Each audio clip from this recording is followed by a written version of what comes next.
विग्रहां त्रिनयनां माणिक्यमौली स्फुरत्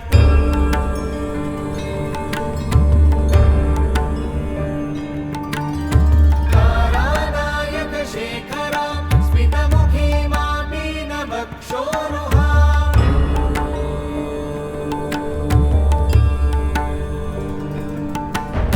पाणिभ्यामलिपूर्णरत्नचषकं रक्तोत्पलं सौम्यां रत्नघटस्थरक्तचरणां ध्यायेत् परामम्बिकाम्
सततज्वर विषमज्वर ग्रह नक्षत्र दोषाञ्चान्या हर हर काली सर सर गौरी गम गम विद्ये आले माले काले बन्धे भज भज विद्ये मख मख विद्ये नाशय नाशय पापम् हर हर दुःस्वप्नम् विध्वंसय विध्वंसय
Namaste, Sabhaye Namaha, Sabhasadbhyo Namaha. A warm welcome to all our participants, our friends who have joined us on this special day. It's a special day as we are on the final day, the Purnahuti day of the Mahayajna that was started on 21st June 2020. So we have continuing this yatra, yoga yatra for last 41 days, and we have a very special session this morning. In fact, our founder always says, whatever discussions, deliberations, email exchanges, any such activity that takes place has to result in an action. So we have been deliberating for last 41 days as to what are all the various dimensions of yoga, and each one of the teacher brought in a unique perspective and they have enriched the deliberations. So where could all this lead to? What could be the actionable point? Where was one of the threads that we have been thinking and exploring, and one idea that we are mulling on is to have a Yogacharya program. A Yogacharya program which would prepare yoga teachers par excellence for tomorrow. And if such a program were to be there, there are many institutions who have already been offering such programs. But if we have to design a Yogacharya program, keeping it the holistic perspective of yoga, what all should it contain? What should go into the making of it? So this is one question that we would like to explore with a panel of stellar personalities who have already been with us. So I would like to make a quick introduction to all the panelists who are here, and then open it up for the discussion. So we have with us Shri Raghu Anant Narayan ji, who is the founder of Ritambhara Ashram. He was already here speaking about Antaranga Yoga. And we have Hari Kiran Vadlamani ji, who is the founder of Indica Yoga, who will also be making the opening remarks. Namaste, Hari Kiran ji. Namaste. And we have Alan Wallace, who had joined us just a couple of days back, speaking about the contemplative traditions of India and the need to revitalize them.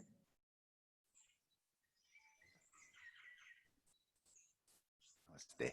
Welcome. We have Saraswati Vasudevanji, who is the founder of Yoga Vahini, Chennai. She already was here with us again speaking on the yoga therapy, the essence of yoga therapy earlier, and she will be joining us. Swagatam, Saraswati ji. We have Rajiv Vasudevanji, who is the founder and CEO of Ayurved chain of hospitals. Again, he was with us earlier and we had a wonderful session. Swagatam, Rajiv ji. Namaste. We have Jairaman ji, who is the director of research at Krishnamacharya Yoga Mandiram. Jairaman ji earlier gave a talk on the work, life and message of Sadashiva Brahmendra, one of the greatest yogis of the recent times, the modern times. So, Swagatam Jairaman ji. We have Kathirasan ji, who is joining us from Singapore. Kathirasan ji is the founder of Mindfulness Center in Singapore. He was with us speaking on the role of mindfulness in the Vedantic tradition. So, Swagatam, Kathirasan ji. Namaste ji. Thank you for joining us. And we also have Anuradha ji and Subbu ji all joining us for these deliberations. So with this brief welcoming, I would now like to request Hari Kiran ji to set the premise for this discussion, a topic that is dear to all of us, and we have been trying to work in this area for a very long time. So we would really like to hear from all of you, and I now hand it over to Hari Kiran ji. Thank you. Thank you very much, Vinay. Sri Guru Bhyo Namaha. Yeah, the concept for this, the background for this whole initiative of Indica Yoga, Vinay has been explaining, Anu has been explaining, is to bring back authenticity, immersion, and transformation in our yoga practice. We noticed that elements were missing, and then it has become a mass commodification, and therefore, how do we bring those three crucial elements back? And the other thing that has happened is that we all know about the proliferation of yoga studios and all over the world, the kind of change that has happened.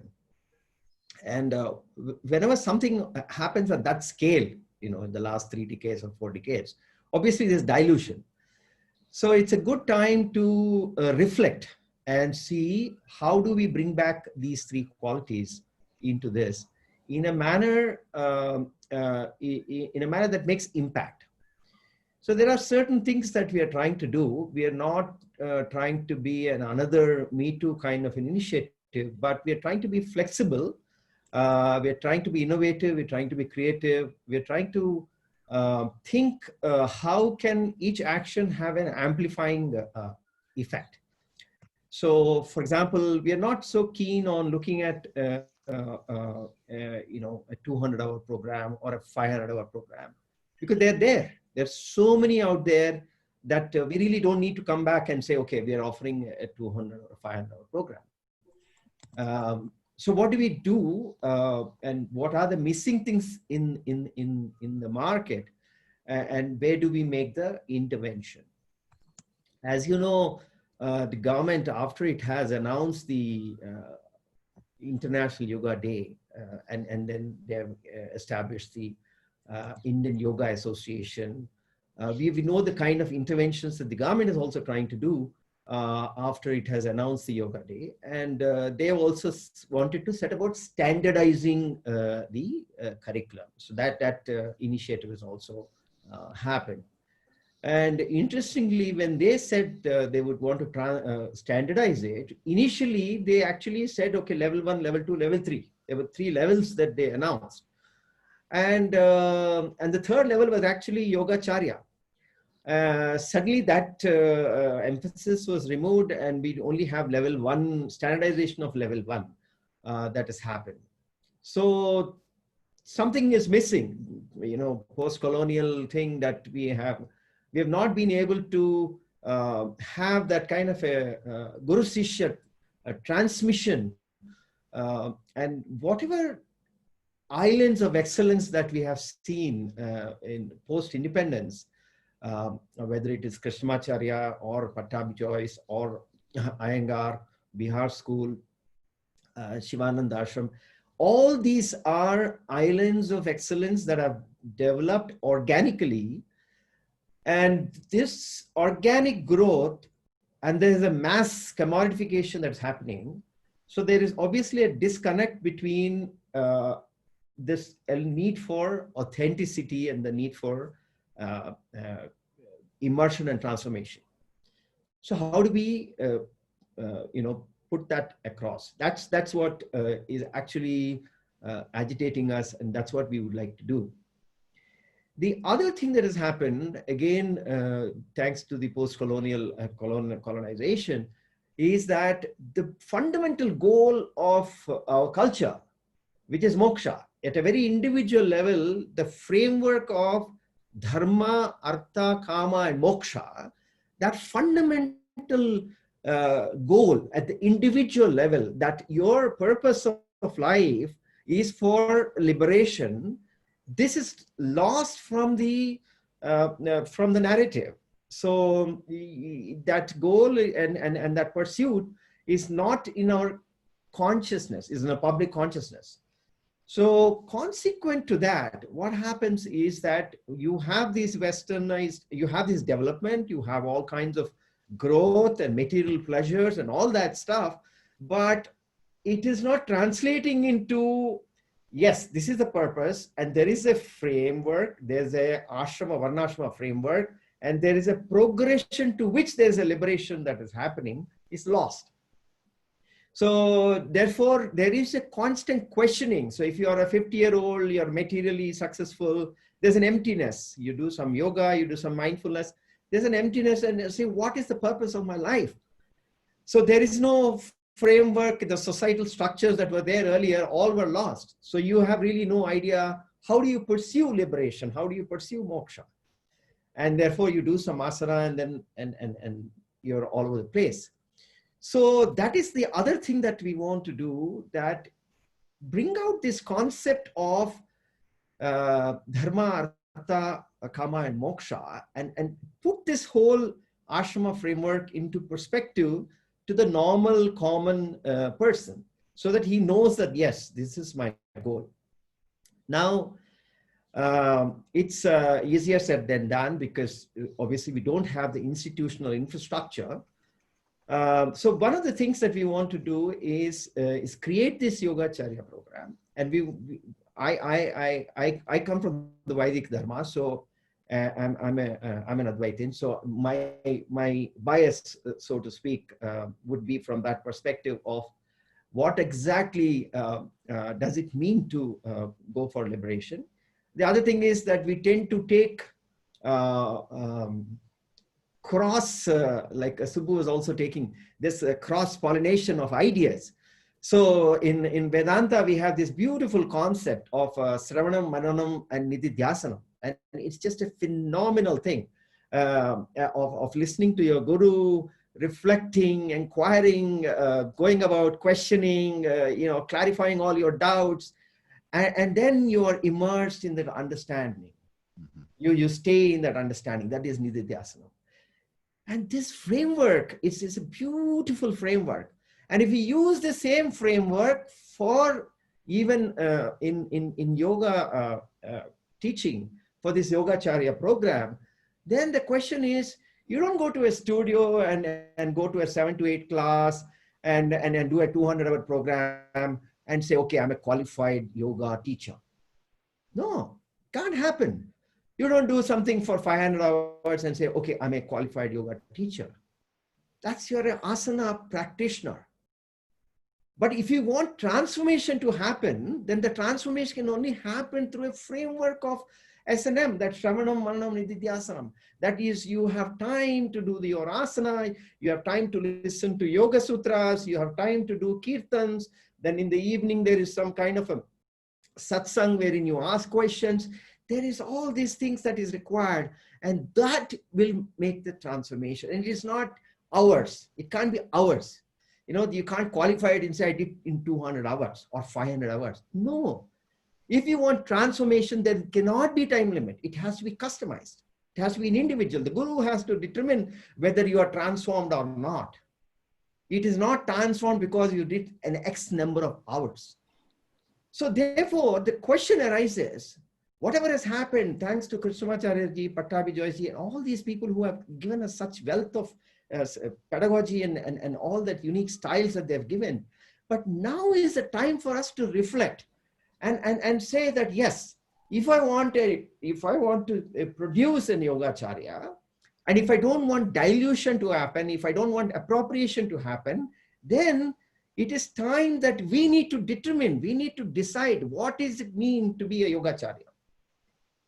And that is the question that we are trying to answer, and therefore the questions that Vinay Chandra ji has raised in the 3 questions, and he will talk about it, and that's what we are trying to answer. Our idea is, post-COVID, we want to establish a long-term course, maybe 11 months, maybe 12 months, maybe what the guru decides. But you know that you're joining this course. It's a residential course. It's not our course. And then you join for becoming authentic, for being immersive, and for being transformative. Now I want to give a small framework, share my screen and share some thoughts. Again, this comes from a very Vedantic background. I know some of you may not immediately respond or react, but I'll just share this with you just to kickstart the discussion. Is my screen visible? Yes, yeah. So therefore, what I'm trying to do here is that, in Vedanta, Bhagavad Pada has given this framework of sadhana chatushtayam. That is a qualification that you need for becoming a seeker, right? And then the 4-fold qualification of discrimination, detachment, discipline, and desire. That is the qualification. So if you need to arrive at that stage of the qualification, what happens before? And there you start with your asana practice, and then you can do it's a non-linear. It's not a linear course that I do X, then I do this, then I do that, I do this. No, it's a non-linear, multi-step and multi-style. And that is why we are saying our motto is we are diverse and we are inclusive. Because when you start with it, there are multiple things that you need to learn.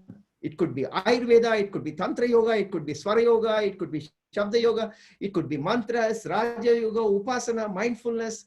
Everything is included. Dhanam, Seva, Pranic healing, Bhakti, all these things. So you are an asana practitioner, then you embrace all these things so that you become a qualified seeker, and then the pursuit of liberation will start. So there is a yoga of well-being and there is a yoga of knowledge.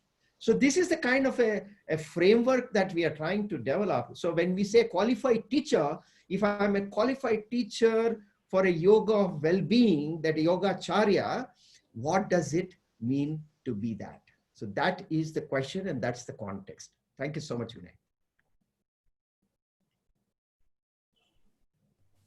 Thank you, Harikiranji, for that broad overview and also setting the premise to begin the conversation. We have been thinking about 3 questions to look into in this session.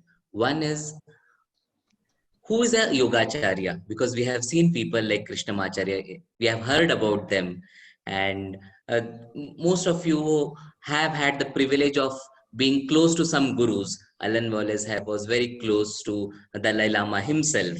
So you have seen such great people, and in that background, if we have to conceive of someone to be called as a Yogacharya, what should be the qualities or the traits that we need to look into? That will be the first question. And second one, the question that we'll be looking into in a greater detail is, what will go in making of such a program? What are all should be its components, from the professional dimension, from the ethical dimension, from the standards that one needs to set for oneself? So keeping all these questions, parts, that would be the second question. And the third question would be from, who is an adhikari to get into such a program? So this is the last question. So to begin with the first question, who is a Yogacharya? The moment we use the word Acharya, there are some connotations attached with it. So who can be qualified, or whom can we look up to as a Yogacharya, is the first question that we need to look into. And maybe I request Raghu Anant Narayan ji to begin with, and then also move on to Alan Wallace for that question. So Raghu ji, if I can ask you this question, you have been close with Deshikachar and also Krishnamacharya ji, and you also have looked into from the kind of transformation. Your work is predominantly on the inner transformation that yoga should be doing. So keeping this background, what would you say for this question, that who is a Yogacharya? Thank you. Thank you very much, Vinayji, for this invitation. I felt very, very good when Kiranji and you had talked about starting something like this, because I think there's a great need for a unified way of looking at this whole process. And also, when I was studying in Krishnamacharya Yoga Mandiram, that's when the whole program of Krishnamacharya Yoga Mandiram started, the teacher training program. So I went back to some of the notes and some of the dialogues that we had with Krishnamacharya. And actually a couple of years back when I was going through this, I found the first document that we had made with Deshikachar having signed on it. And I've left it with Saras, because she's doing this, taking this forward in a sense. Yeah. So let me just talk about a few very important and very critical things that we discussed even before we went into the curriculum development and things like that, right? Now, the first thing that I remember Deshikachar saying was that the yoga student who wishes to be a teacher has to have an abiding concern for the dukkha and the suffering of mankind. And if a person does not have this, there is no starting point for moving into the practice of yoga. And therefore, being a teacher means that this has to be a very central part of one's whole being. Yeah? The second thing that I remember we talked about was that This Yogacharya thing, many people think Acharya is somebody sitting there or whatever it is, but I think the word Acharya itself means somebody who's walking on the path to truth. So this was emphasized, and that what one can do in any course is actually enable a person to get on to a lifelong commitment to an inner transformation process. So everything that is done, whether it's asana or pranayama or whatever, is ultimately an antaranga sadhana. And this antaranga sadhana will turn the mind inward so that one can have glimpses of the divine. This was one of the things that was emphasized. And the other thing that came up was the importance of Shravanam and not reading. This was emphasized by Krishnamacharya many times, because there's also an Upanishad that says pranam prane dadati and so on, that any exchange is an exchange of prana. So he said that when you read, what you do is you just re-emphasize what you already know and what you think you know. Whereas when you sit and when a teacher teaches you and you listen very, very carefully, the entire structure of your thought and your feeling will change, because there is a pranic transfer. And then he said that when you start teaching, you have to remember that you have to remove all the kleshas that come in the way of this paramparic movement, this flow being able to be transferred through you. So I remember when I started teaching, just before I started teaching, I met Krishnamacharya. He said, remember, from today, you have to do 4 times the amount of practice that you would expect your student to do, because you have to remove kleshas before you get into the process, which I thought was very important to keep in mind. And the other thing, obviously, I think it's sad that one has to be emphasizing it, is a deep adherence to yama and niyama. So I cannot be a yoga teacher who does not exemplify the fundamental tenets of yoga. And the most visible tenet of yoga is yama. And yama means, starts with ahimsa and so on. And every one of these become very clear and visible in my interactions with people, right? And ahimsa also means not using the power of the seat. Because when a person comes to you and says, I want to learn from you, there's a certain vulnerability that they come with. And if the teacher has not worked through their kleshas, they get drawn into power positions. And this is very detrimental, because then what is getting passed through you is not a pranic flow. What is getting passed through you is raga and dvesha and the shadripus and so on. So that is what your prana is overladen with when you don't understand and practice the yama. Yeah. The other thing that he reminded us about was that while you can study a lot of things, right? You study anatomy, for example, or you study something else. He says a yoga teacher has to make all of these a living embodiment in himself. I cannot teach asana through understanding anatomy. I have to understand the living meaning of the body. Yeah, so these were some of the things that came up to me initially as very, very important. And I also thought for myself, whom will I respect as a Yogacharya? When I meet somebody and he says he's a Yogacharya, whom will I respect?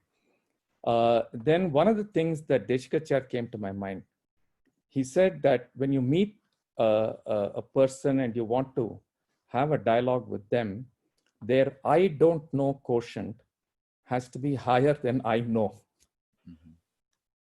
Yeah, I thought it was very interesting.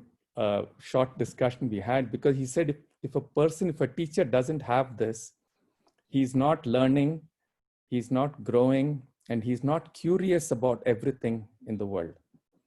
And he said you can never have a dialogue with a teacher if the teacher's I know quotient is very high. So these were some of the things that came back to me, and thanks Vinaya for helping me to recollect some of these dialogues. I thought they were very, very relevant for us today. Thank you, Raghuji, for that. I think there were many short statements, but I think there's something that we need to ponder over again and again. One, when you said that abiding sense of commitment to alleviate the dukkha of people who come close to them, and also the lifelong commitment to the inner growth process. I think they appear to be the central requirements for anyone to be a yoga teacher. So I have noted some of them. Thank you for that. We'll again get back to you for other questions. Now I'd like to move on to Alan.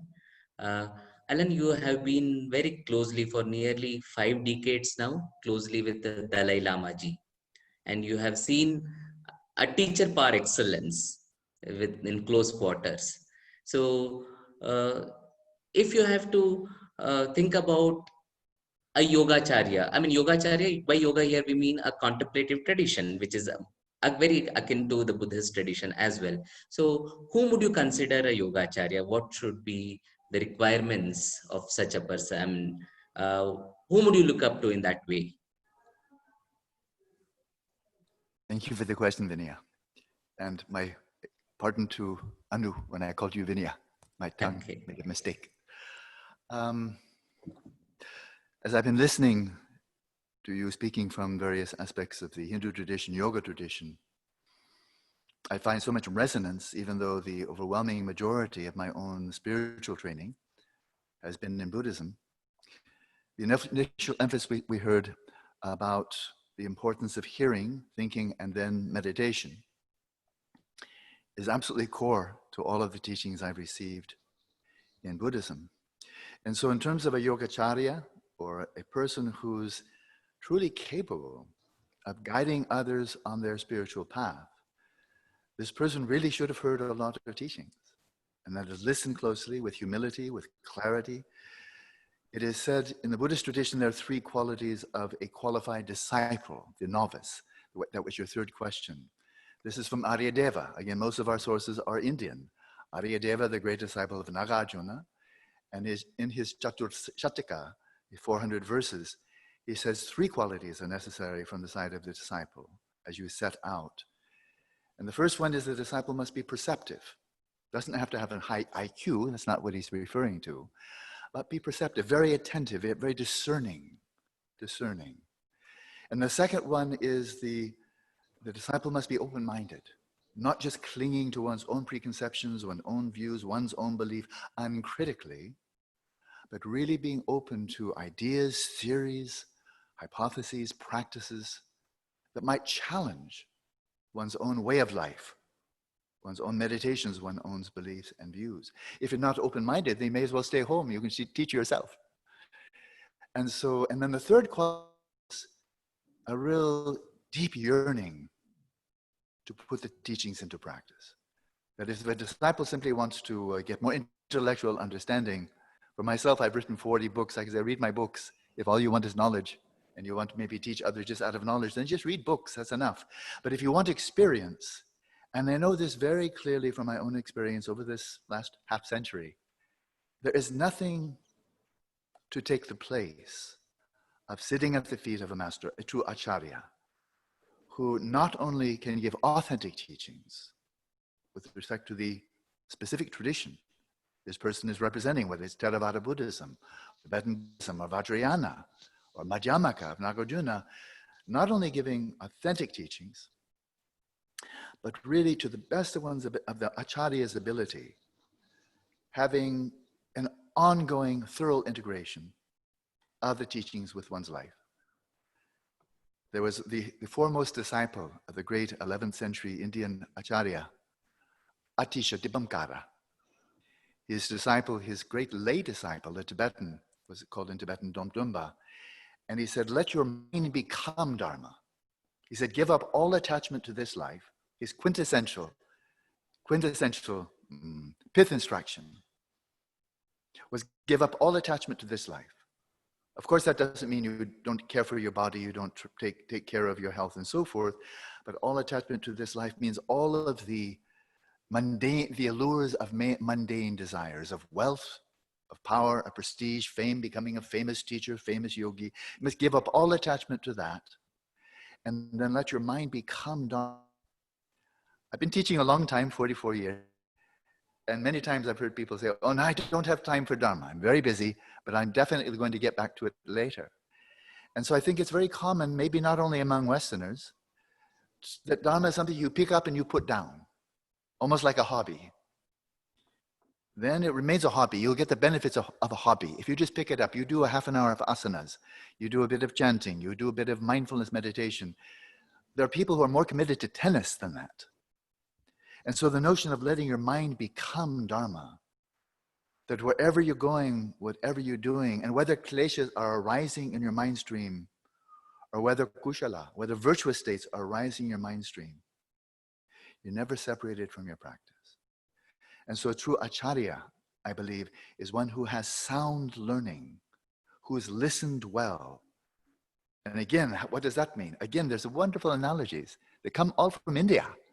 And that is, many of you probably know it from your own traditions. But if you're listening well, this means you're listening attentively like a pot that's facing upwards. So when you pour the nectar of Dharma into the pot, it holds it.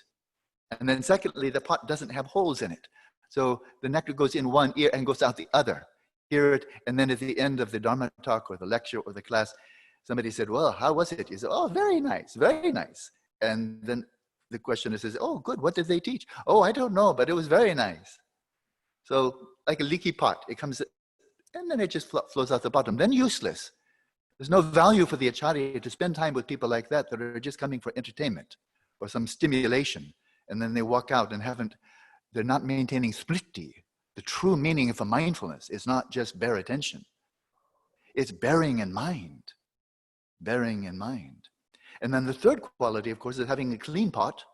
And so when fresh teachings come in you've never heard of before, maybe they challenge some of your beliefs and assumptions, you listen to them with an open mind and you don't immediately contaminate them with your own thoughts, preconceptions, I like, I don't like, and so forth. So I don't want to go on too long. So a yoga acharya is one who has sound learning.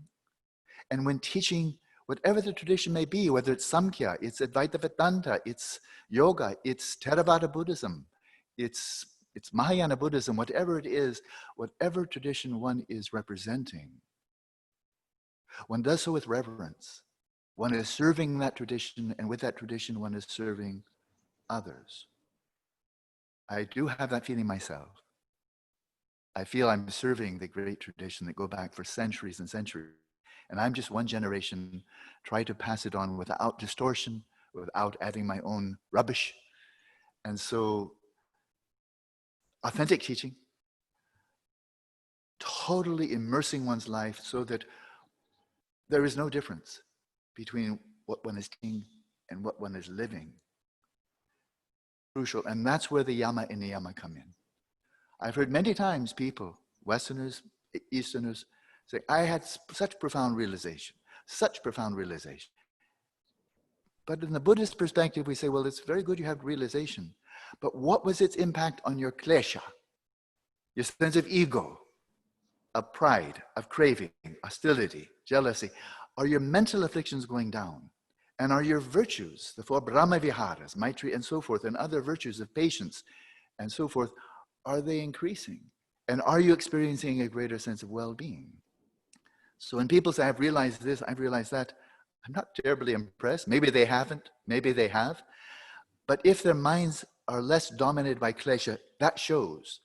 And if there's genuine kindness and compassion, as you were saying, that shows. And so the qualities of acharya, authentic teaching, living in accordance with those teachings, especially in terms of the foundation of shila, of ethics, nonviolence, benevolence, compassion. And then the final point, while those two are rather objective, They are qualities of the Guru, of the Acharya, authentic teaching, authentic way of life. But there's a third point that is very intangible, and it's more subjective or subjective, objective. And that is when one chooses a Guru. There are many to choose from, of so many different traditions. And many are authentic, and many are living very noble lives in accordance with the Dharma they're teaching. But then the third quality that comes in, that I teach my own students, and if you're going to choose one Acharya over another, one teacher over another, you need to see for yourself. When you listen to these teachings, you reflect upon them, you investigate them, and then you put them into practice. Are you really getting benefit? Are you really getting benefit? Can you see the benefit? That your mind becomes calmer, more peaceful, more patient, more empathetic, kinder, compassionate, wise and insightful. Are you seeing the benefits? And if you're not, even if the Acharya is very good, probably not the Acharya for you. And so seeing, like going to a doctor and seeing that the medicine really works, the treatment, whatever it is, really works, is utterly crucial. And then finally, there's the most intangible one, but you've already mentioned that this transference of prana, or we'd often say in the Buddhist tradition, Tibetan Buddhist tradition, the blessing. By being in the presence of the Guru, the Acharya, does your mind become calm? Do you feel something intangible, not quantifiable? Blessing. The term in Tibetan I know better than Sanskrit, jinlap, is something, it's kind of like a wave or vibration, but it's a wave of vibration, something quite intangible, but very real, that one receives from the Guru that transforms in a beneficial way. Simply sitting with the Guru, gazing upon the Guru, listening to the Guru's speech, listening to the words, you're not only acquiring more knowledge, but there is some blessing that comes from that. And so if the Acharya has those three qualities, authentic teaching, living in accordance with the teaching, especially in terms of yama niyama or shila, and the Guru is able to impart the prana, the blessing that transforms and ennobles and purifies the minds of the chela, not only in terms of knowledge, but something that's more intangible blessing, then that is an Acharya with whom you may have a relationship not only for all of this lifetime, perhaps many lifetimes in the future. So, a few thoughts. Thank you, Alan, for that. I'm reminded of the words in the Gita, which says, Tadvidhi pranipatena pariprashnena sevaya. So it takes a student should go to the teacher, sit at his feet, ask questions, and then continue the inquiry. Yeah, I think that's definitely a very good beginning, starting point, and also the other points that you mentioned, that one has to be perceptive, open-minded, and has to have a deep yearning to put one teaching to practice. I think again that's a very important list of traits that we are looking into. With this, I'd like to now move on to Saraswati ji. Saraswati ji again had a fortune to be close to Deshikacharya ji, to be trained under him, and also she offers a Yogacharya program. So we would like to hear, when you conceived this program, what were the outcomes that you were looking at to with your students? Like, how would you really want them to be when they have completed this course? How do you like them to be? What are your thoughts on that, Saraswati ji? I don't know whether you ever complete a course of Yogacharya program. Of course, we do have some time guidelines, and of course we're also caught up with the hours that we need to complete to become a yoga teacher or an acharya. For me, it's really what I have learned from my teacher, Yogacharya, and all my other teachers. I also continue to study with Raghu and many other teachers who in some way continue to walk the path and teach us by example of how a Yogacharya should be. So for me, it's more of an aspirational thing, and I really wish when people get into a Yoga Acharya program, it's a 2-year program that we run. By the time they finish the program, they have to understand that they're just beginning and the journey is just beginning. I think that's very important. Now, when somebody comes into a program, we ask them, why do you want to do this program? And they say, I just want to do it for myself. I just want to be healthy and happy, and I just want to do it for myself. And I'm often reminded of what Desikachar used to say, and Raghu also used to repeat quite often for all of us, the desire, the deep desire to help and to be able to touch the pain of the other and want to help somebody. So sometimes I used to wonder, like, why is somebody getting into a program and they're just wanting to work with themselves? But that might be the starting point. And so when they are able to see bringing down their dukkham, it is helping them to be less entangled with the problems of life, less impacted as they move forward by many things, and to be able to have more clarity, to make better decisions and move forward in their life, to be more healthier at all levels, then probably their eyes will open to the dukkham of the world, and they'll be able to see that I can do something for the world also.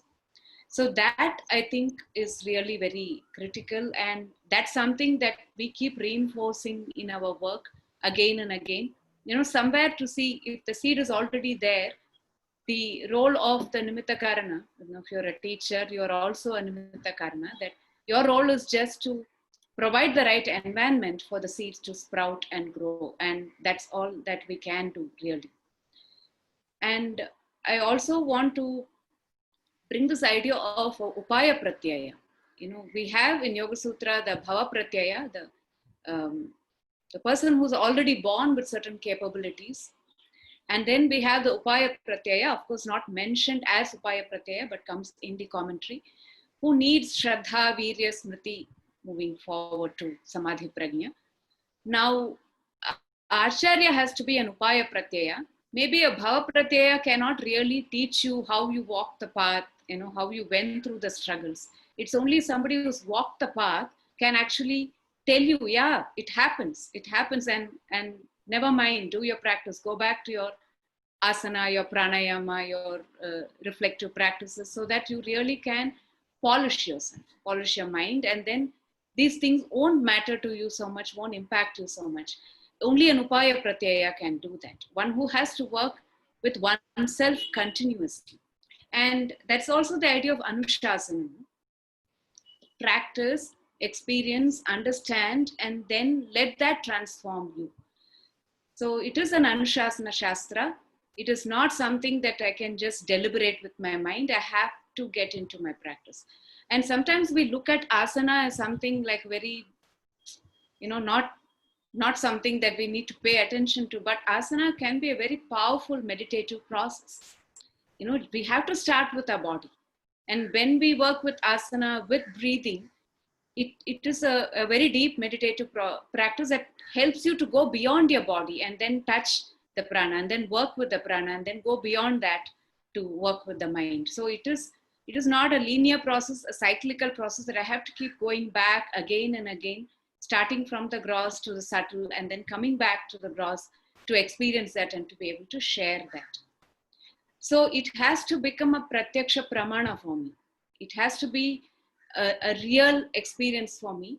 I can begin with Agama, what Patanjali is saying, what Krishnamacharya is saying, what Desikachar has taught, but then I cannot stop with the Anumana, the Agama and the Anumana. I have to make it my experience, like the Hasta Amalaka. So everything Patanjali is saying, I can experience. I have to have that intention and that aspiration within me. And that is the aspiration that has to keep driving me. And that is a thing that will help my Shraddha to be strong and will awaken my prana to move in this direction. And can we actually build a practice, build a course that will continuously keep people inspired to be walking on this path. So there is no absolutes. That's also something that we have to remember.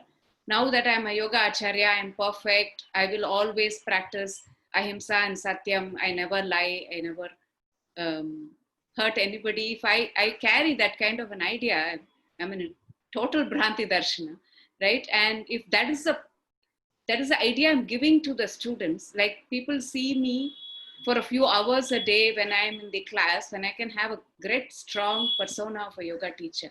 And then who I am outside of the class is very important that they see. They have to see that, they have to understand that the teacher is also on the path, who's also struggling, but ahead of the path.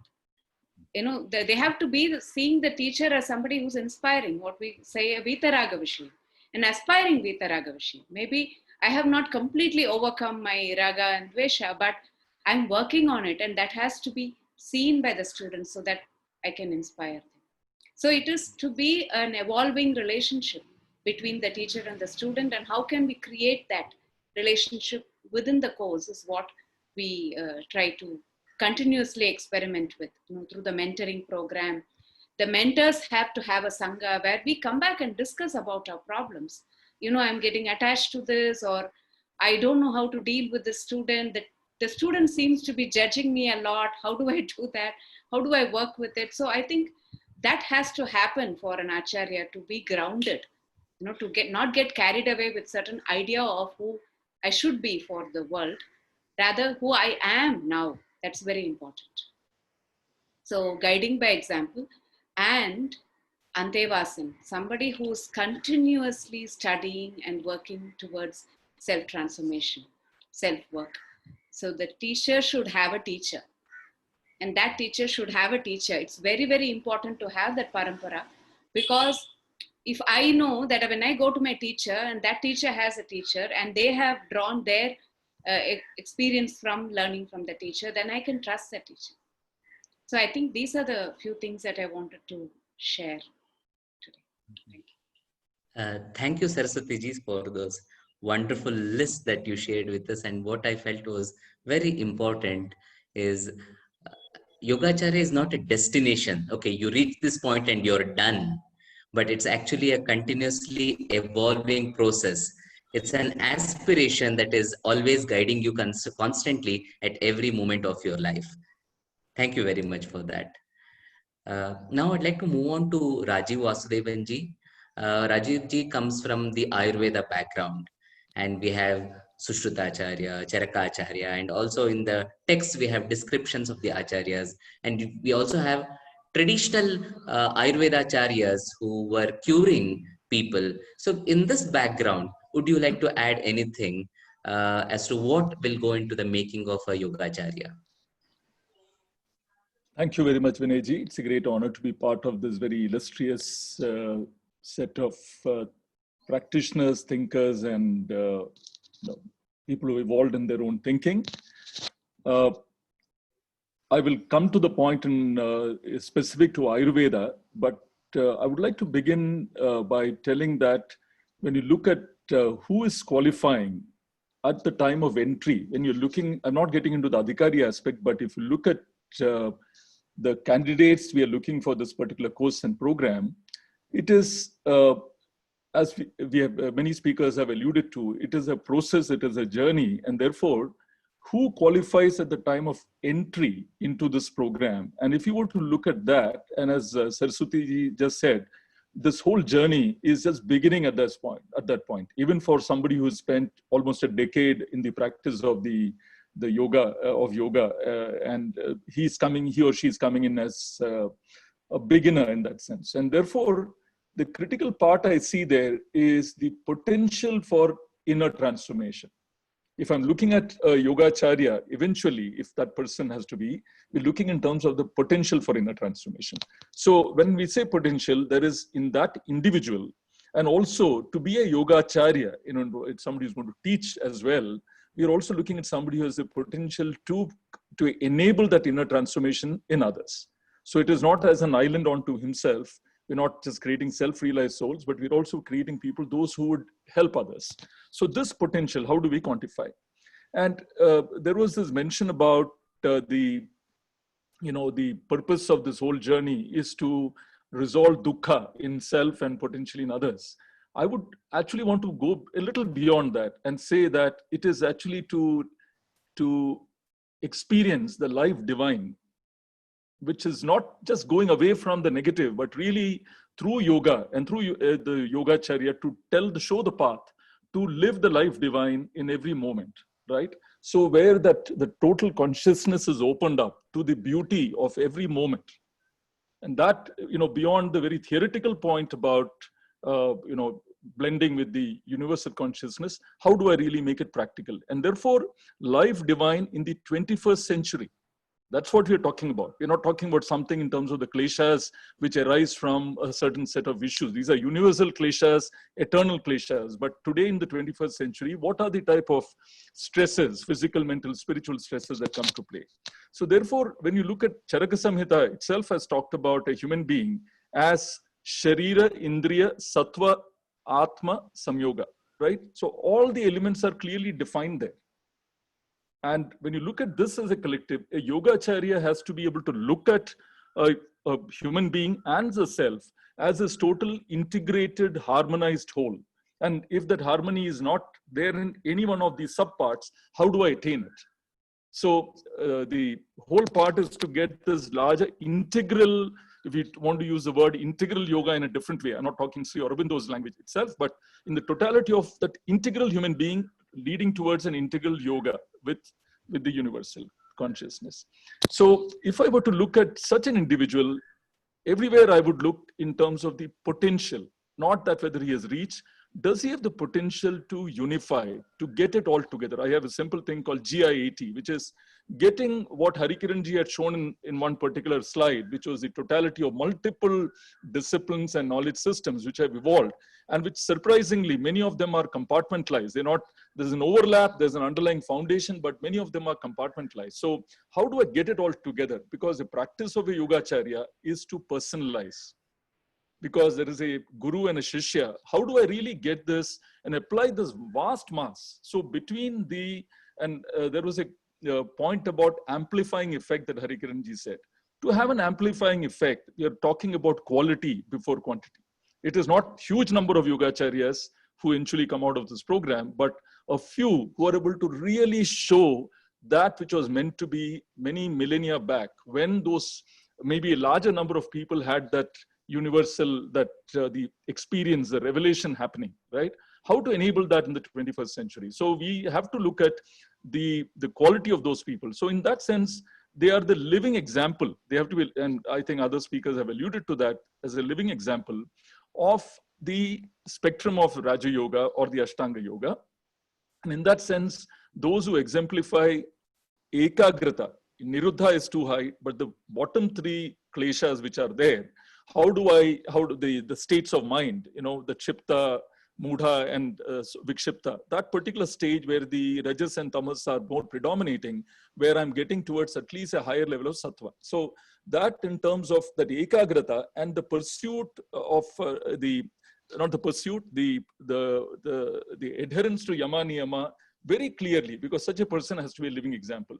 I want to bring in two specific points here too. When we look at the person who is eligible to come into this program, we should also imagine that there could be somebody who is, and before I come to that level, the fact that who is going to be an Acharya for this Yogacharya program, right? So in grooming the Yogacharya, we have to look at the qualities of those who would in turn do. Do I come with conditioning? Do I come with a closed mind with respect to a certain school, etc.? So that then we are creating certain schools further, right? That conditioning and the dogma. How do I really look at the Yogacharyas who really open up this entire thing in terms of the larger Indic systems of thinking, right? And in that context, I would like to say that there could be somebody who is very good for the higher 4 levels or the higher 2 levels of the Raja Yoga experience. There could be somebody very good in the bottom 4 levels. But of course, Yama Niyama is a common characteristic there. So when we look at the selecting somebody, is it possible to look also in terms of levels of the Yogacharya? So even when we have maybe 1 million yoga teachers across the world, can we create a better quality of those intermediate Hatha Yoga Acharyas, for example? Can we have a Raja Yoga? There is next level is a Sama Yoga Acharyas, which is basically the upper half. And then a Purna Yoga Acharya, who's got all the 8 levels. Because to expect the Yogacharya to be only somebody who knows everything and is a practicing living example of all the 8 levels is one way to look at it. The other way is to see, can I also ensure that I bring in better quality? So when I'm just a Hatha Yoga Acharya, I'm still aware and I'm talking in terms of the higher 4 levels, but I'm still on that path. I'm not reached quite there. So I just would like to tell, we could look in terms of also compartmentalizing this in the larger framework of Raja Yoga. So with these comments, there are other points with respect to the Adhikari aspect and then the content aspect, but I will stop for now. Thank you very much. Thank you very much, Rajiv ji, for sharing those very important insights on the qualities of a Yogacharya. What struck me personally was when you talked about the life divine, and divine having the etymology from it. The word divine comes from the root div, or light. So the Yogacharya has to have this connection, an active connection with the light of things, and with that degree of enlightenment can then show the path to all of us who are in fact groping in the dark a little bit. So thank you for bringing that point forward. I would now like to invite Kathirasan ji to please share his thoughts on the question. Right, thank you, Anuji, for inviting me to share about this. Now, it's a great question. Who is a Yogacharya? So I think all of us know what yoga means, but I think the key word here is Acharya. So the key word Acharya has to be perhaps examined from perhaps traditional perspectives as well. So I'm going to quote a verse from the Kularnava Tantra that defines who an Acharya is. It says, Swayam acharate shishyanachare sthapayathyapi achino tiha shastrartha nacharyastena katyate. It says. Now this verse tells us 3 important qualities of an Acharya. Now the first quality is the very part about the teacher being an embodied person. That means he follows the path that he teaches or she teaches. Pardon me, I'm using the word he, it also includes she. All right, so he embodies that path. It is not just about following the path. It's about embodying it. That means the path and the teacher becomes one. Every word, every action becomes something that arises from his or her being. So that's the first one. The second one is about the ability to make others appreciate the path and then adhere to it. That's a very second important quality of an Acharya according to the Kularnava Tantra. So therefore, he has this or she has this ability to inspire others. I deliberately use the word inspire, not to force someone. Now, by the very context, if you look at all these teachers that all the panelists have spoken, the teachers that they have learned from, none of them forced you to do anything. They inspire, like the way magnets attract iron. You know, by the very presence of the teacher and by the words and by their actions and by their being and attitude, they inspire people to want to take to this particular life or path. That's a second important quality. The third quality, which is also a very important one, the ability to gather shastrartha, which is a very important point. Now, this whole idea of shastrartha means the ability to interpret what the shastra or the text or scriptures are saying.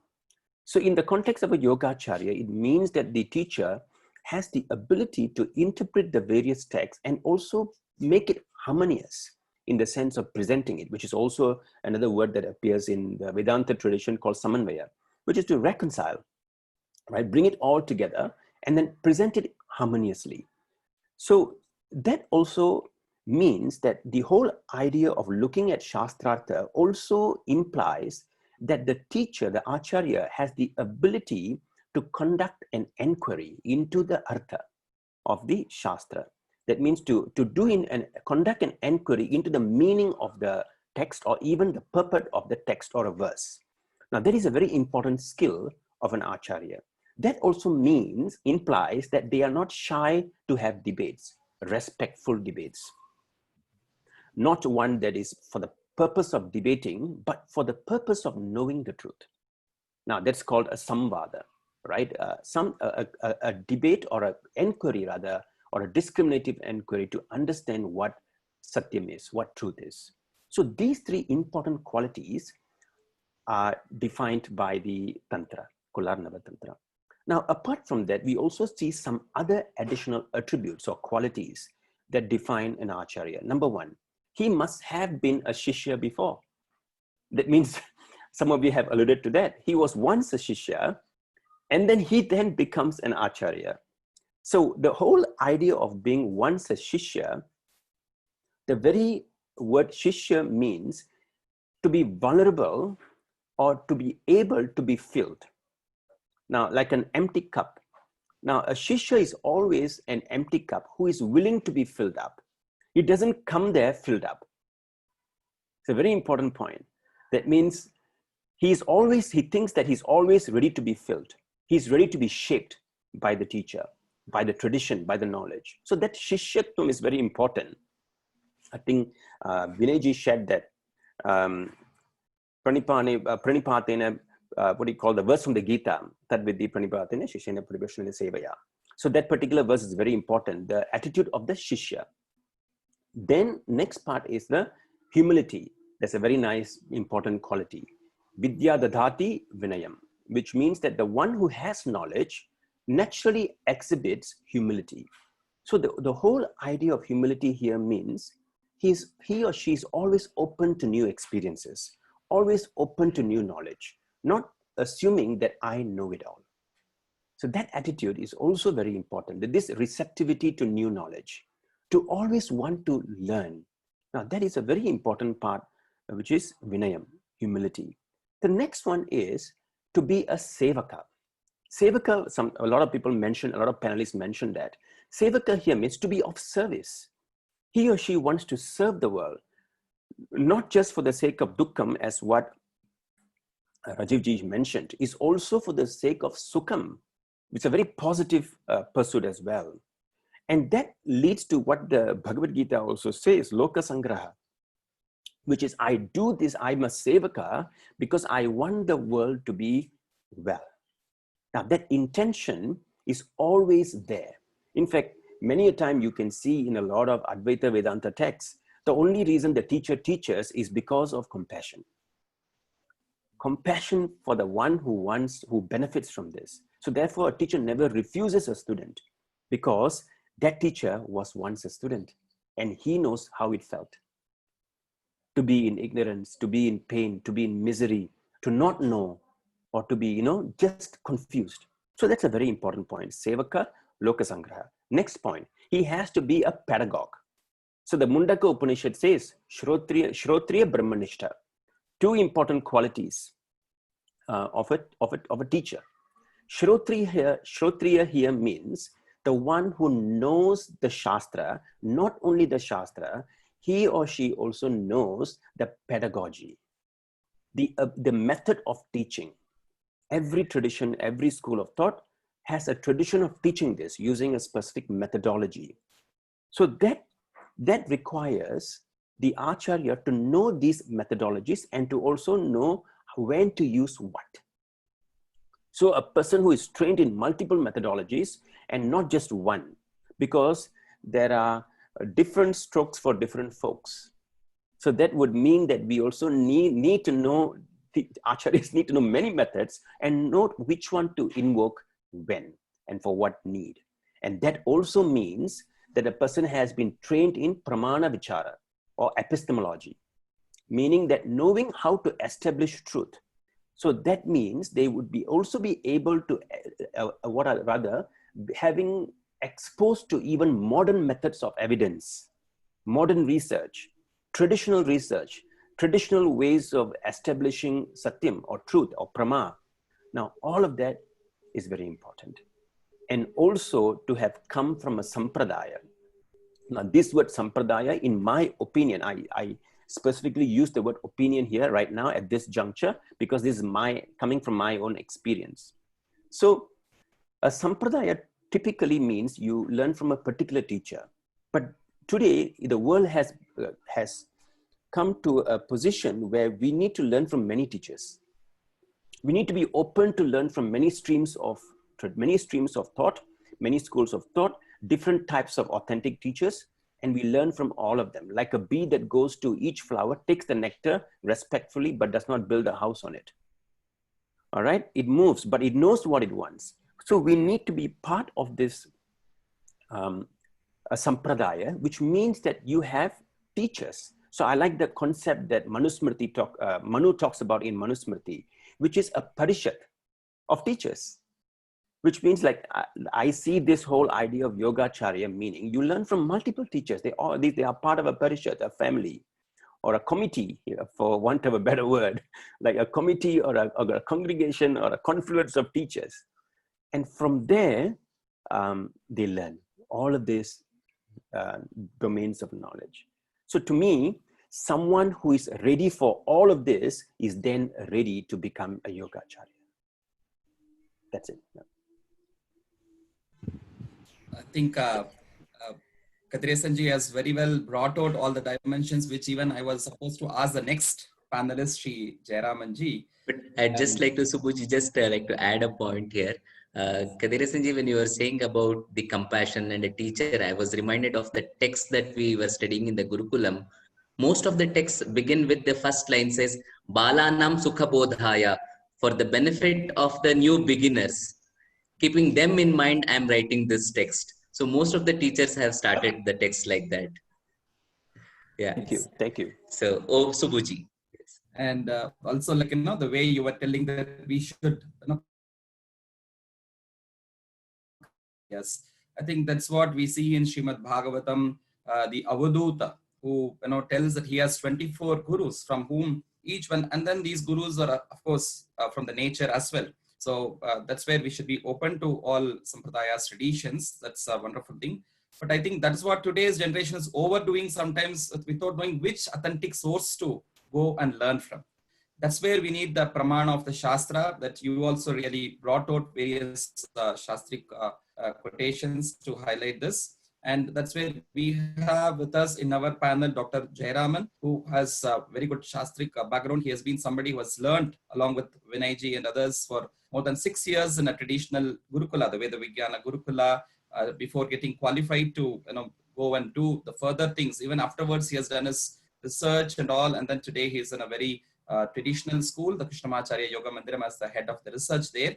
So I would like to ask Sri Jayaramanji about what are the Shastras which would like to tell, what does the Shastras say about this, particularly about the Yogacharya, what we are talking about, who could be a Yogacharya as per the Shastras, because we always say Tasmat Shastram Pramanam Te Karya Karya Vyavastito. So what is the Shastra Pramana that you would like to give for this? Namaste, Shri Gurubhyo Namaha. So, being the last panelist is both an advantage and also a disadvantage because disadvantage in the sense that all the acharyas who spoke before me have covered most of the points, but having the Shastra Samskara, having undergone, as you mentioned, the Shastric training, that also helps me to see where in the Shastric framework we see all these ideas expressed by the previous very enlightened souls, where they fall into in the Shastric framework. So in that way, it was a very good learning experience. I will share the inputs from the Shastra on this concept of Yogacharya. Now, it is very appropriate that the proposed course is titled as Yoga Acharya, because in Shastras, teachers, as I see, there may be various other interpretations. Teachers are seen in 3 levels: Upadhyayaha, then comes Acharya, and then comes Guru. I state this because of the definition and the stature and the value to the terms that are being given, or definitions that are there. So who is a Upadhyaya? Upadhyaya is Yaha Adhyapayati Vrityartham Upadhyayaha Sa Uchyate. So the one who teaches, or one who sees the teaching just as a profession. So I come here, oh, my allotted slot is 50 minutes. I teach, I leave, and I get my money transferred into my bank account. So that is Upadhyaya. And Hariji, in his Harikiran Vadlamaniji, in his opening remark, said that there are so many courses that are available in the market now. So why this new course? What is not there, that has to be brought in. So the existing courses, as mentioned, as 200, 500 or 600, whatever number of hours, are all training probably towards Yoga Upadhyaya, Adhyapayati Vrutyartham. So this was stated by Manu many centuries and millennia ago. So there he has defined this. So from Yoga Upadhyaya, we have to move ahead. So that is the problem here. So we have to move ahead from there. So where should we move into? Appropriately into Yogacharya. Before going to what you, then that's the that's the name that has been chosen for the proposed course. So why Yogacharya? I will come back to that. What is the further direction to be reached? Is Yoga Guru. Who is a Guru?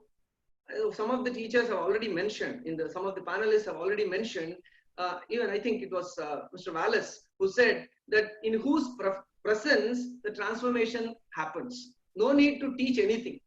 In our Sanskrita, there is a beautiful verse, Chitram Vatataror Mule, Vridhaha Shishyaha Gurur Yuva, Gurostu Maunam Vyakhyanam, Shishyastu Chinna Samshayaha.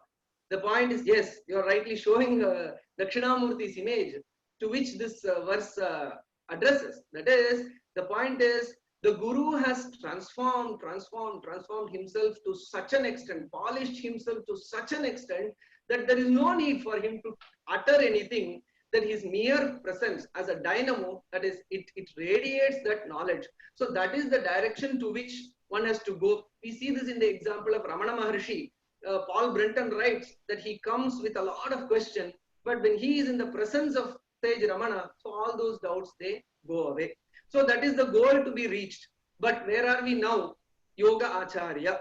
So this is humanly possible in the sense that at this stage, acquirable qualities.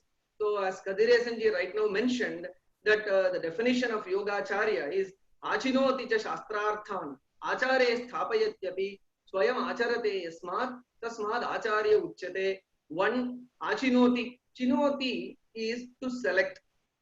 The point is, it's a beautiful term. So Acharya should be a very sensitive person, that he should be able to select appropriate teachings and then share it to the appropriate student. So Acharya comes with such a quality. Not only that he knows a lot of Shastrartha, he also knows to whom what has to be shared with. So he understands what is the level of the student and then shares it appropriately. So that is why the word Achinoti is given. Na pathayati, na adhyapayati. Neither does he teach or not does he impart, he selects. He selects appropriately and transfers. So that is Achinoti. And then Acharya sthapayati ensures that the students practice it, and then Swayam Acharate. He himself practices this. So these are the three the points that are given in the Shastras about Acharya. And this is what is the necessity these days. This is the requirement that is these days actually for this proposed course. If these three major points are looked into, how so learning and imparting according to the Adhikari, and then ensuring that some kind of a transformation happens, and then and the teacher himself is in the path of transformation. So all this we have heard from the previous panelists also. The last point that I want to mention here is, the beauty is, this is the greatness of Shastras. Shastras are not different from Anubhava. So all the panelists who have spoken, they have spoken based on their Anubhava and their interactions with the Gurus.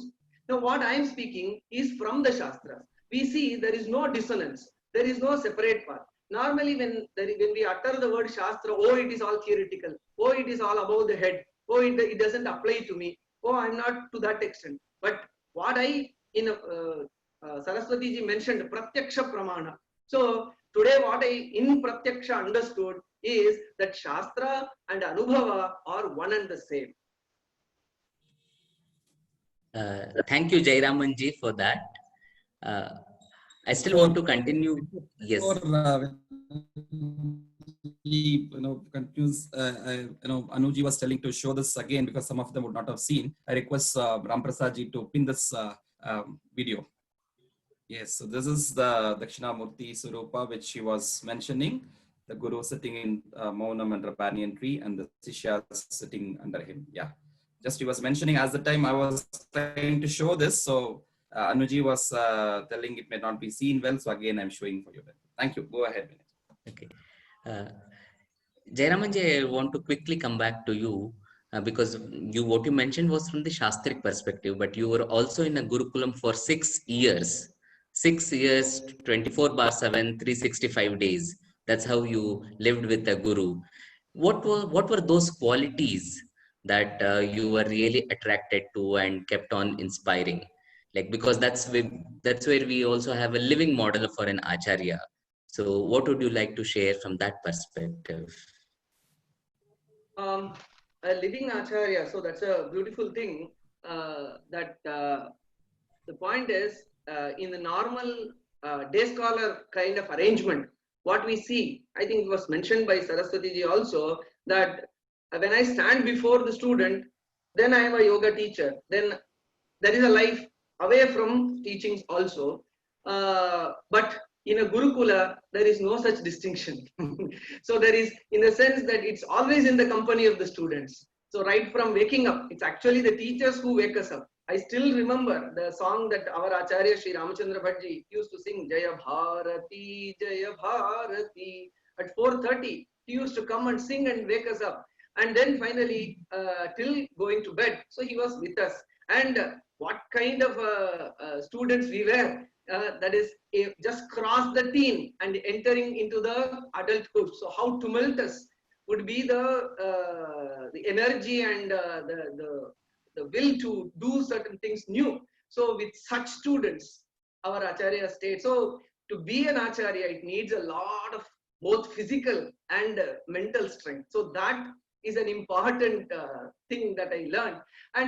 And though we were around 20 people at that time when I joined, so attention to each and every person. So though so many things happen in public, in common, we felt that we were personally connected to the teacher. So he was always looking at us and he is always looking at towards our transformation. So that caring and never being unwarrantedly critical. So that is a very, again, important point that, so yes, of course, the teacher should be critical, should correct, but not generalized or unwarranted critical things, that is being influenced by his own stress. What happens in the common day teaching thing is that the teacher already comes with a lot of stress and then he transfers his stress to the students through his class. But that never happened to me in the Gurukula experience. So all these are the qualities that I cherish and look back with a great happiness. And then I'm thankful that I had such an experience, so that I'm able to see the purpose as to how we have to transfer it later also to the next generation of seekers. Thank you, Jairamanji. That was very beautifully put, especially the need to have that energy and also to be able to personally connect with each and every student. I think that makes a very big impact. So I would like to thank all our participants for the first round. We'll be getting into the main question of this exploration. So since we all agree that there is a need to have a program like this, what should go in the making of such a program is the line of thought. And what I request from all of you is, especially from each one of you, come with your expertise in one particular domain. So while we can have some generic points, but I also would like you to focus on the specific area from where you come in. So maybe I can start this question with Alan this time. Alan, you have been putting together a place like a contemplative observatory where you want to have people who are in the work of self-reflection and are also trained in a scientific way of looking into own growth. So when we say a yogacharya or a teacher, a, what should go into making of such a training program? Well, this is a very specific question then. We've just acquired this property and now it's moving ahead very, very quickly. And the aspiration or the vision behind creating the Center for Contemplative Research is this is not really for beginners, people who are just coming in and just beginning a meditative practice, but people who have already become very familiar, already have some very strong foundation in ethics, in motivation, which as all of the panelists have said, or it certainly implied, compassion, that we're doing this in order to be of service to this world, which is in such urgent and deep need of greater clarity, of wisdom and compassion. And so this center we're creating is for people who already have established a strong ethical basis, already have a very sound motivation, already have a very good discipline in meditative practice. So their momentum is already up. Some of them will have been practicing 10 years, 20 years, 30 years already. And so now they're coming to this center for really professional training, where each individual will have his or her own meditation cabin. They'll have their own little kitchen, their bathroom, and they'll really be in their own laboratory for meditating. And we'll be working, now this of course is in the Buddhist context, but the kind of practices we're focusing are ones that anybody can practice. This question was posed to me, and that is, can we take practices from yoga, practices from Buddhism that are not only for Hindus or people who are devoted to Advaita Vedanta or to yoga, Yoga Sutra, Patanjali and so forth, are there practices that can be for everyone, benefit for everyone? And that is our aspiration here. And so we're focusing initially with a primary emphasis on a range of practices that in Buddhism, in Buddhist Sanskrit, are called shamatha. But the shamatha, of course, simply means tranquility, quiescence, calm. But it entails a very professional and rigorous and sustained training of attention, of samadhi, of mindfulness or smriti, and introspection, samprajanya, really training these qualities of mind 8, 10, 12 hours a day. And each person will be setting their own discipline. But these are practices, this whole range is actually dozens of different practices of shamatha that the Buddha himself taught. And as the Mahayana unfolded through the course of Indian Buddhism, the Vajrayana, the Mahamudra, the Dzogchen, it's called in Tibetan, Mahasandhi, then even further, very sophisticated, very subtle practices for training the mind, again, with these qualities of attention, of concentration or samadhi, of mindfulness and introspection. It's really developing what we call a contemplative technology. I like the analogy. Sometimes we call this a contemplative observatory. Some observatory is good because, like an astronomical observatory, first you must get your telescope. And this was often overlooked, even in Buddhism. Often the real cultivation of samadhi is marginalized or overlooked. People are eager to get onto other practices they think are more advanced. But we're starting here to really try to sharpen the tool of the attention. And I like this analogy very much. We're already conscious, everyone here, we already have some degree of single-pointed attention as a mental factor of samadhi, but with rigorous training for months or even years, 8, 10, 12, 14 hours a day, then the clarity of awareness, the attention one had when one begins, is just like we say in America, flashlight. In British English, I think you call a torch. But then you're taking this focused awareness that pretty much everybody has to some degree, and you're turning it into a laser. Now, if one didn't know anything about lasers, never heard of one and so forth, and somebody said, well, you know, if you take light and you give it very high energy of a single frequency and you very sharply focus it, you can actually do eye surgery, or you can create holographic images, or you can cut through diamond, or you could, if you wanted to, you can create weapons out of it. But this is a very powerful thing. Light, People who know nothing about modern technology would say, but that's silly. You use light to take away cataracts. You use light to cut through things. This is silly. Light is not like that. Well, that's true. Ordinary light, no, you can't take a torch and cut through anything. But when it's focused like that, we know from the Hindu tradition, Buddhist tradition, when we develop these very high frequency, very powerful, highly focused states of consciousness, it opens up whole realms of possibility that for the outsider looks like sheer magic. So there was a very famous science fiction writer, Arthur C. Clarke, and he said, any degree of technology sufficiently developed will look like magic to people who don't understand it.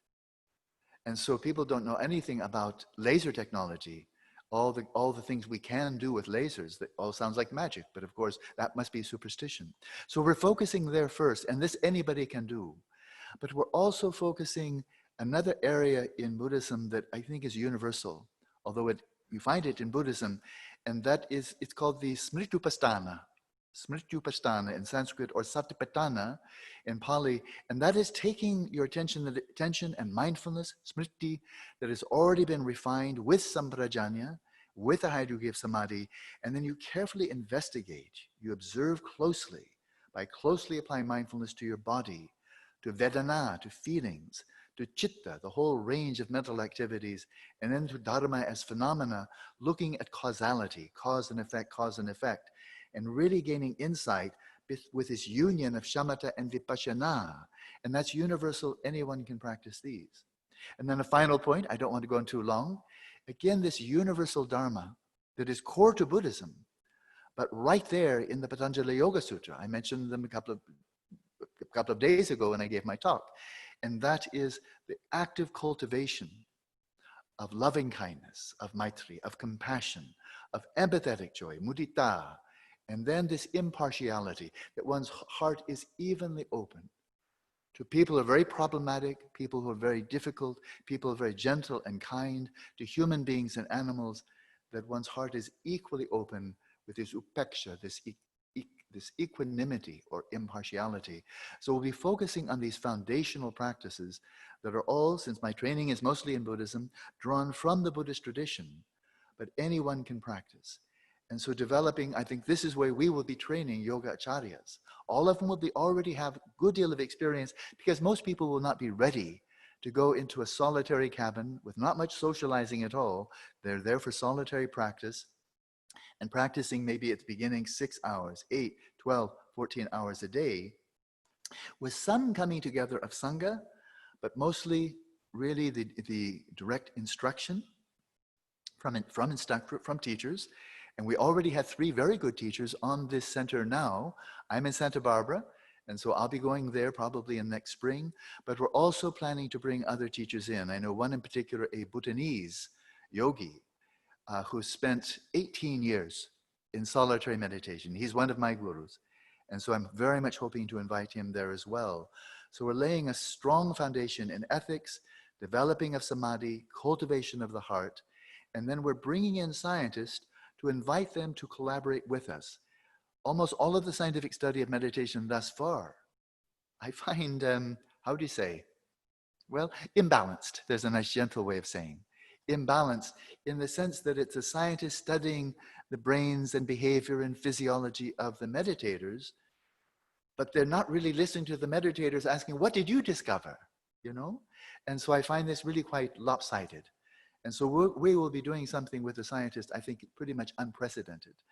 And that is, we are training professional contemplatives, people who really have deep experience, very good knowledge, and they will learn slowly pedagogy, which is very important, pedagogy. But we would like the scientists to learn from the yogis, because they can't see the mind, they see brain, they see behavior. This is important. But it's the meditators, the contemplatives, the yogins, who are going right into the very nature of the mind itself, developing this laser so they can cut through the dimension of consciousness that is purely human, which arises independent upon brain, which is impaired if the brain is damaged or one suffers from Alzheimer's or other type of illnesses, cuts through that dimension, Because modern psychology, by and large, thinks that all there is to the mind is conscious mind and subconscious mind. But in the Hindu tradition, the multifaceted Hindu tradition, and the Buddhist tradition say, but that's just the surface layer. Those are like the waves on the surface of the ocean. But if you cut through that, you cut through to a dimension of consciousness that is not contingent upon brain, not contingent upon body, and is the repository of our vasanas, our habitual propensities, our memories, carrying through from lifetime to lifetime. For an outsider, that looks like a religious belief. For the yogi, that's a discovery, and a replicable discovery, a replicated discovery. But then if one cuts through even that, then we come to that dimension that a number of the panelists have spoken of, which is, in a way, the whole point. To cut through to the level of consciousness that is divine, the ground of being, the wellspring of all virtue, the wellspring of all sukha, the wellspring of all wisdom, and that is beyond one and many, that is utterly universal and transcends all prapancha, all conceptual elaborations. Alan, That, in a way, is universal. I'm gone on too long. So a few thoughts. no, but I think the important point that you were trying to make is this: the requirement for the mental training, especially to be able to reach. I mean, samadhi is understood in many ways, but to that focus and attention and specific training programs which will help people to access these deeper states. Exactly right. Yes. Okay. So now with this, Anu wanted to add something. No, I was just wanting to pick up on the term sukha, which he emphasizes on even during his talk he had, where he says that, in the Chandogya, they say that yo vai bhuma tat sukham. So knowledge traditions that will help to enlarge the being. Yes. Basically, they should be equipped with these two. Yes. Yes, indeed. So I'd like now to move on to Raghuji, for the reason that you have designed various courses, and some courses of even are of shorter duration, but they're quite powerful in bringing out some transformation. So what would you think should be the elements or uh, the elements, I mean, which must be there in such a training program?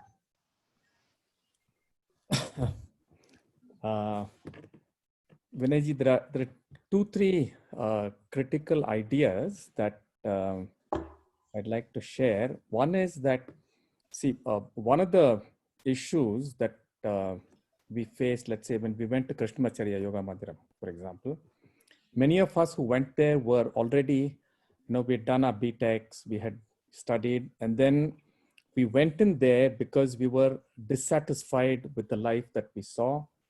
We were dissatisfied with what was happening in the world. And that was, way back in the 70s. So, we were, in a sense, part of that student movement of the 70s and things like that. So there was a great deal of dissatisfaction with the world. And then we went in to study and so on. There were 2-3 things that are very important. One is we use the word pedagogy, but there's also another important word, that is andragogy. Adults learn very differently from children. And most of the traditions of teaching are pedagogy traditions. Whereas if you're getting a person into a Yogacharya course, I would imagine that this is a person around 20, 25, and so on. So they already have an idea, right? And many of their kleshas, unfortunately, have been reinforced and so on, right? So one of the areas that for me has been very, very important and very critical is, how do I enable a person to actually look at themselves honestly, to actually confront the kleshas and the vasanas and so on, and be able to have the courage to look at oneself. This is not an easy thing, right? So what I have done is brought together the laboratory or the reflective learning methodologies, the Yoga Sutra and Mahabharata. Now, the reason why I'm bringing in Mahabharata is it's very important to understand that the Indian traditions are not split. right?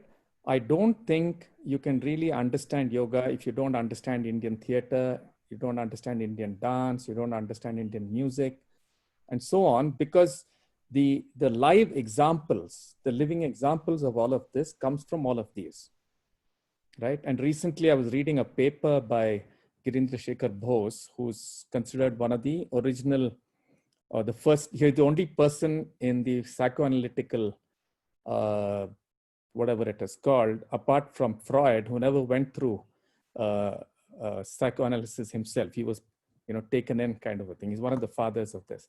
He has written about the Mahabharata as a whole set of case studies. I found it very, very interesting. So what I think, and the way I use the Mahabharata, is to say that you start with a mirror, and a Yoga Sutra cannot be a mirror because it is too abstract. So you start with Mahabharata. Now, Mahabharata exemplifies everything that has been stated in the Yoga Sutra. And then when you start to work with it through theater and through a very embodied way, not just theoretically, then you start to understand what are my kleshas. Where is it that I'm like Duryodhana? Where is it that I'm like Bhima? Right? And, you can go further into this, and then you'll have to really understand what it means to be in an Ajñatavasa. To really enter those parts of yourself that today are, called shadow. That's the popular word, but Ajñatavasa is to be able to go into those spaces of yourself that you have banished yourself into. And look at these, because I find many yoga teachers very well intentioned, but if they have not got this ability to really be self-reflective at this depth, there are a lot of triggers that can, bring out certain aspects of themselves, which are very destructive. The second thing is, I think this ability to look at oneself is very important, because, and as a person who's conducting it or whatever, I'm sharing of myself exactly as much as everybody is sharing of themselves, right? So this bringing together, in a sense, like what Jaraman was saying and all that, in a classroom situation is not possible, right? So how am I a human being on a path? How are all of us a human being in a path? That I think is very critical, and I think that should kind of form a foundational thing. Mhm. The rest of the Shastras and all that are obviously important, but if this foundation is not there, I think people will misunderstand words, Sure. misinterpret, So, and yes. pretend to know when they actually don't. Mhm. So the critical component then you would say would be the ability to self-reflect and give a training which will help them to do, take them through this process. Absolutely. Absolutely. Okay. So thank you very much, Raghuji. I'd like to now move on to Saraswati ji, because you have designed a program, you have a Yogacharya program, you also have a yoga therapy program, yoga therapy training program, because your forte is also therapy. So can I then request you to let us know to what extent a Yogacharya, a yoga teacher, should be familiar with the therapeutic aspects, and uh, what should be the training that should be given in that respect too? Um, I think when people come to learn yoga, of course, in our tradition, it's always personalized, one-on-one. Yeah, we hardly ever get anybody who says, I'm perfectly healthy. I just want to learn yoga to remain healthy or any other aspiration. We invariably have people coming saying, I'm healthy, but I have this problem or that problem. So, as a teacher, one already has to know what to do to help somebody to deal with some of the minor health issues so that they can continue on the path and progress. But more so, I think uh, this whole model of therapy has become um, very much oriented towards the scientific, the Western scientific perspective, where we're looking at a condition or a disease and say, what to do for this condition or that condition. And all the time, even people who are teaching and who are doing therapy come back and say, I have a student with this condition, what should I do? You say, who's this person? You know, we're not treating the condition, we're treating the person. So can you understand the person? And the person may have a condition or a multiple set of problems. Then if you understand the person in their context, then you will be able to offer what is appropriate for them.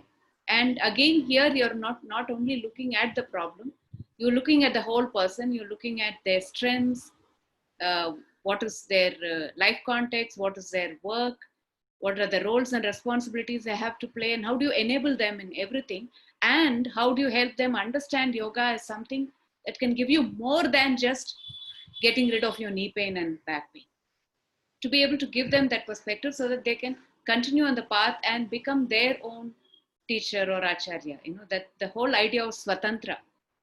Initially, it is depending on a teacher who's teaching you what to do, paratantra.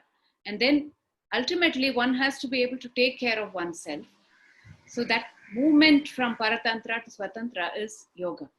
So I think therapy is something that is part of the work that we do, whether you're a yoga teacher or a yoga therapist. Today we have yoga therapy training programs. I never trained to be a yoga therapist. I trained to be a yoga teacher. And over the years, I learned how to work with people with conditions. So a big part of the training is in Ayurveda, because we are not trying to look from the lens of the condition, we are trying to look from the lens of the person. So you need to be able to understand the person through the Ayurvedic lens, Vata, Pitta, Kapha, you know, and look at Dinacharya, Rutucharya, look at their Ahara, Vihara. So these things are very important. And I am trained in modern nutrition. I studied 5 years of modern nutrition, but there are many things that my science didn't teach me, and that's also something that's constantly changing. Whereas Ayurveda, it's already there, it's established, and it has to become a way of life. You know, today people are looking for shortcuts and, you know, quick remedies, but unless we change our lifestyle, unless we change the way we are living our life, things are not going to change. There'll be only temporary relief. So we have to move from this working with temporary relief tools, but also to build them and help them to see the larger picture. Say yoga can offer you much more. You know, when you learn to experience dukkham and not get entangled with it, the dukkha samyoga viyoga yoga that Bhagavad Gita is talking about, that's very important. I mean, dukkham is part of our life. If we have a body, it will age, it will have problems. But it is not about being in an absolute permanent state of health. Nobody in this earth can be in that state. But to be able to encounter dukkham and not get caught up with it, but use your intelligence, use the right tools so that you can work with it in such a way that you don't get so immersed and caught up with it, get entangled in it. You're able to come out of it quickly. You're able to manage it in a way that you can continue on the path. Because anything can happen. If you come in as an adult, we already have, like Raghu was saying, many of our conditioning so deep rooted. Illness begins with the mind, and illness has to end in the mind. That's very important. And that has to be a big part of the training for a yoga therapist. So it has to start at any level. I mean, as an acharya, you have the prayer to Patanjali. Patanjali is venerated for giving yoga for the mind and Ayurveda for the body. So you cannot separate healing from yoga. The South Indian Siddha traditions, they're healers. So if you're a teacher, you also are a healer. And first of all, learning to heal oneself is very important.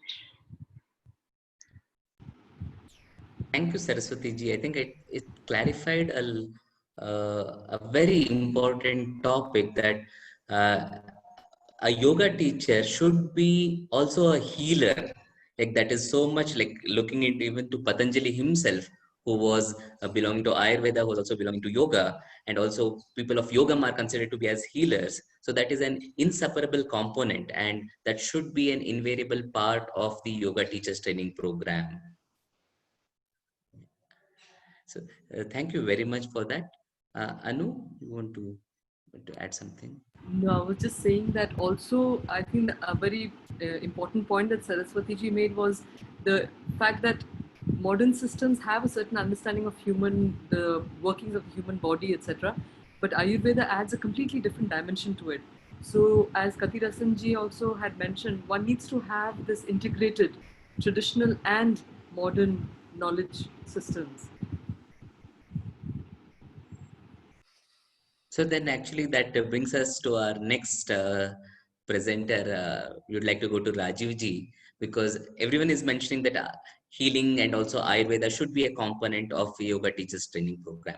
So then to what extent can we bring in the elements of Ayurvedic training into the yoga teacher training program? Because this is primarily a yoga teacher training program. That's right. So thank you, Vinayji. And I think Saraswati ji did mention some of the elements of how she conceives and how she integrates it. Having said that, a Yogacharya is Acharya to others who are coming to learn from that Acharya. So the person who's coming into this program eventually is going to be training and guiding other people who come to them for fulfillment.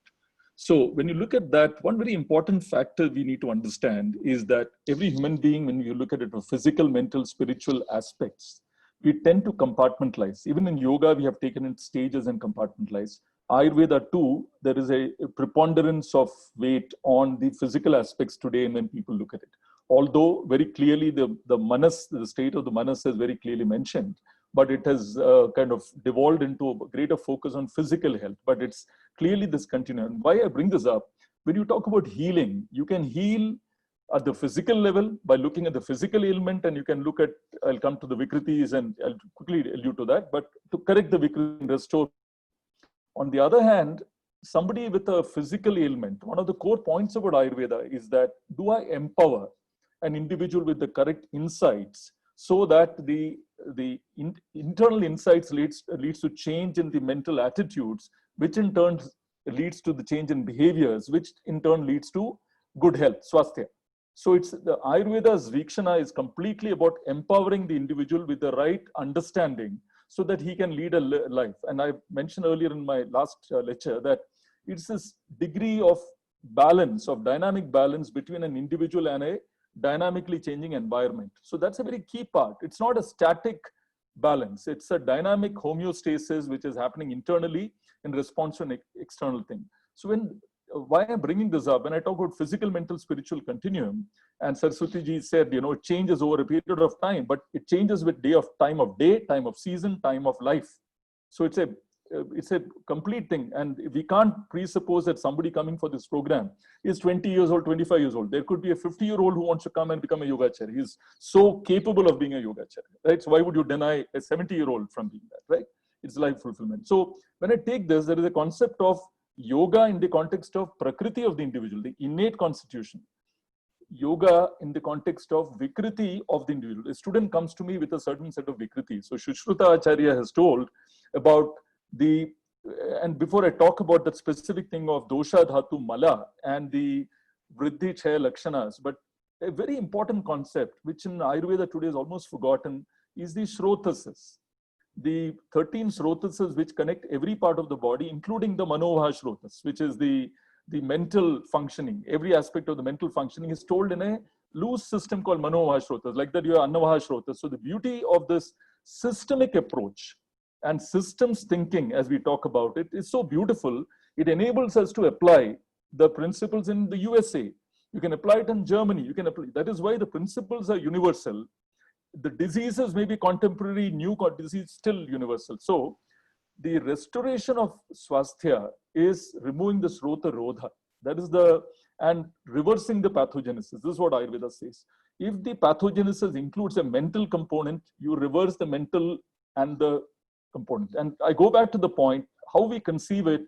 If I have a spiritual crisis, I correct the spiritual crisis, the mental and the physical gets fixed. If I do the physical part, the mental and the spiritual is also enabled. So therefore, when we look at the trigunas and the tridoshas, one very important thing about sattva, raja, tamas, we clearly know that when rajas goes up, vata goes up and a little bit of pitta goes up. Similarly, when tamas goes up, kapha goes up and a little bit of pitta goes up. And when sattva goes up, all the three doshas increase, but pitta more predominantly. On the other hand, if my pitta goes up, my sattva goes up, and the little bit of vata and kapha will also go up, but the sattva is going up. So I'm able to play using the constructs of Ayurveda either at the level of the physical or the manasika doshas. Now, if I have to bring in the role of breath into this whole thing, right? So why I'm bringing this up, this whole thing is one integral whole. We have compartmentalized this so unfortunately, even in India, right? The people who conceive the courses. So the Srota Rodhas are Sangha, which is a blockage to the flow. So Manasika Sangha, the Srotas Sangha can happen, or Ati Pravrti, which is clearly a rajasic, this thing, excess activity, right? So how do I still the mind? How do I still the body functioning? And the third is Vimarga Gamana. So at a physical level, at a mental level, one has to understand. So why I bring up the Srotasis and the Roga Samprapti, which is the etiopathogenesis, at a total person level, Ayurveda gives a very, very structured way to look at a human being and to establish the status of health or relative disease. Because if you were to talk today, it is not that anybody is healthy, as we say. Everybody has a different stage of disease, dis-ease, unless that person is in perpetual swasthya, right? Otherwise, we are evolving over a period of 20 years, 30 years, we are evolving into a stage of problem. So in this context, we need to appreciate the fact that the overall concept of the Sutra Sthanas, the basic principles of Ayurveda, the Nidana Sthanas, which are important, because even as a Yogacharya, I need to understand this basic conceptual framework. Ayurveda is so elaborate, the anatomy, the physiology, metabolism, the nature of disease, and this in a dynamic way. So Sutra Sthana, Nidana Sthana, Vimana Sthana, Sharira Sthana, and the whole area of Manasika Rogas. Because you're going to get people with multiple sets of issues. And in this context, when we talk about Dinacharya, Ritucharya as an important concept in Ayurveda, very much complementary. I don't say overlapping or equivalent, complementary to the Yama Niyama of yoga. If one is able to blend that into one integral whole, what is Dinacharya in a particular place, in a particular time, right, is changing. And the concept of Kala is such a very, very important thing. You know, there is a Kala in the person, Kala in the Ritu. So there is a overall Kala that is happening. And for every disease, there is a disease stage itself, right? So there are 6 stages of disease, dis-ease, right? So how do I look at it?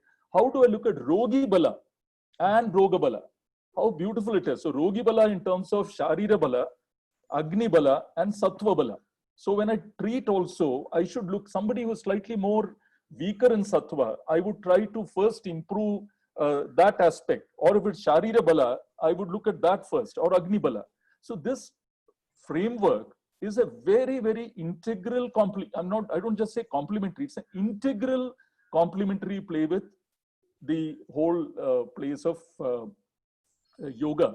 So I would say that when we look at this entire, I know we'll be running out of time, so I'll just tell a couple of points to wrap this up. So the concept that you may even have Ayurveda doctors who have that right capability, who come into being a Yogacharya place, but when we talk about this whole process, I just feel that the mind aspect that is coming here, easy, the rarest of rare person who is willing to commit, as we told, and the primary quality that we see is the willingness to commit to this path, right, of learning, that openness to learning. You talked about pot, all of that, but do I have that willingness to learn and commit to a lifetime of learning in Ayurveda yoga? Because Ayurveda itself is an ocean, yoga is an ocean, all the other streams of knowledge, and getting it all together. So we need a quality of intelligence and intent which allows us to bring it all together.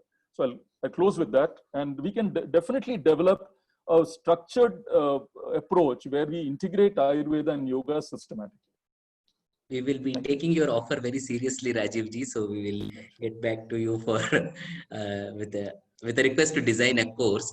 But just to summarize, like what I get is having the basics, which includes the universal nature of Ayurveda, which includes the Ritucharya, Dinacharya to a large extent, and understanding the various.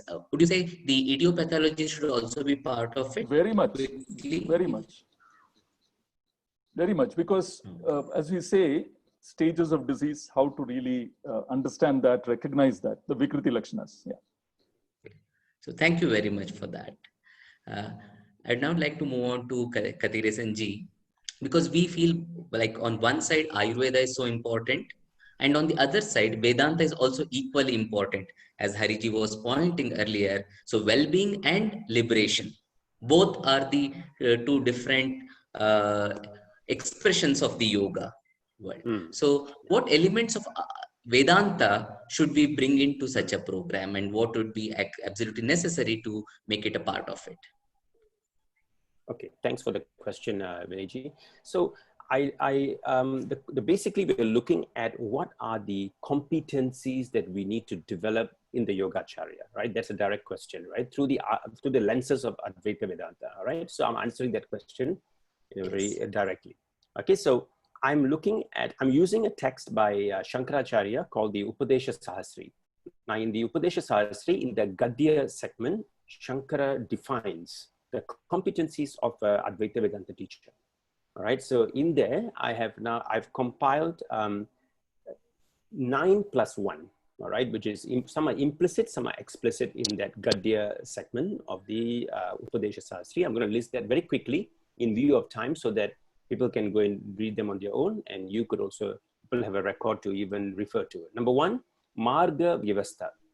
Marga Vyavastha is basically to understand what the student wants. Does the student want well-being, or does the student want freedom? Which is a very important question. Whether are they coming to seeking moksha, or are they seeking bhoga, which is not wrong at all, but we need to know that. All right. So in English, in Western words, we use hedonia and eudaimonia as 2 types of happiness that people seek. So that's the first thing. The teacher has to have that skill, Yogacharya. What is the student wants? Because we may end up giving something that the student does not want. Number 2, an ability to assess the student in a structured manner. That means when someone comes to me, I should be able to do an enrollment, as I call it, enrolling the student to understand, to make the student understand what he or she is seeking before the teacher even understands it. Because the student come in confused, and then the teacher confuses them even further sometimes. All right, so it's very important to be able to assess the student, whether the student is ready. This is related to what Raghuji had said, to know what to teach and when to teach, and also what subject to introduce. And Jayaramanji also mentioned that. It is also the ability to wield what is needed for the student. Number 3, third competency, to know how to lead an ethical life. Now, this is very important because the ethics in different cultures vary. So the teacher must also know what is ethical living in a given society, what is acceptable, what is not, and what is negotiable, what is not negotiable, what can be compromised, what cannot be compromised. That skill and knowledge has to be there. Competency 4, research methods. The ability to know how to research. That means when you say, oh, this is true, or this is validated by research. Now, how do you get there? How do you know that this is a valid method? So that is 4. Number 5, pedagogy, teaching methods. I acknowledge Raghuji's point, which also includes andragogy. So pedagogy, and as well as, to be very specific, andragogy as well, to know how to teach. Number 5, textual exposure. They should be exposed to text in original as well as translation, and therefore also to have a little familiarity with perhaps Sanskritam or Pali, etc. At least some functional exposure is required. At least to know, even in transliteration. To me, transliteration has helped me very much in my early years. So that's one way of actually approaching it. Next is textual interpretation, competency number 7. How to interpret Shastra. When 2 Shastras contradict, when 2 texts contradict, how do I reconcile it? When 2 different teachers contradict, how do I reconcile it? When 2 different schools of thought or darshanas teach opposing things, how do you reconcile it? So that skill is required. Competency number 8, which is the methods of reasoning, tarka. How to do tarka, how do we do mimamsa, and analysis, and how do we arrive at a siddhanta? So that is very important. So how do I do reasoning? That ability is very important. And next is of critical importance in the modern day, helping skills. So Shankara mentions that as wanting to help someone. But the thing is, today's world, the way you help others is very, very important, because helping skills have changed tremendously over the years. We are working with different generations. We need to know how to help by also making the students responsible and not depending on the teacher for all the answers. So that also requires the ability to help students in a given context, in different cultures, in different contexts, in different times of human civilization or modernity. All that is important. And last one, competency number 10, is the ability to look at Laukika and Vaidika. So that means I'm talking about secular and spiritual. So very important for a teacher to know the difference, because some students will come to you from a secular perspective, and they may come from a faith or a religious tradition.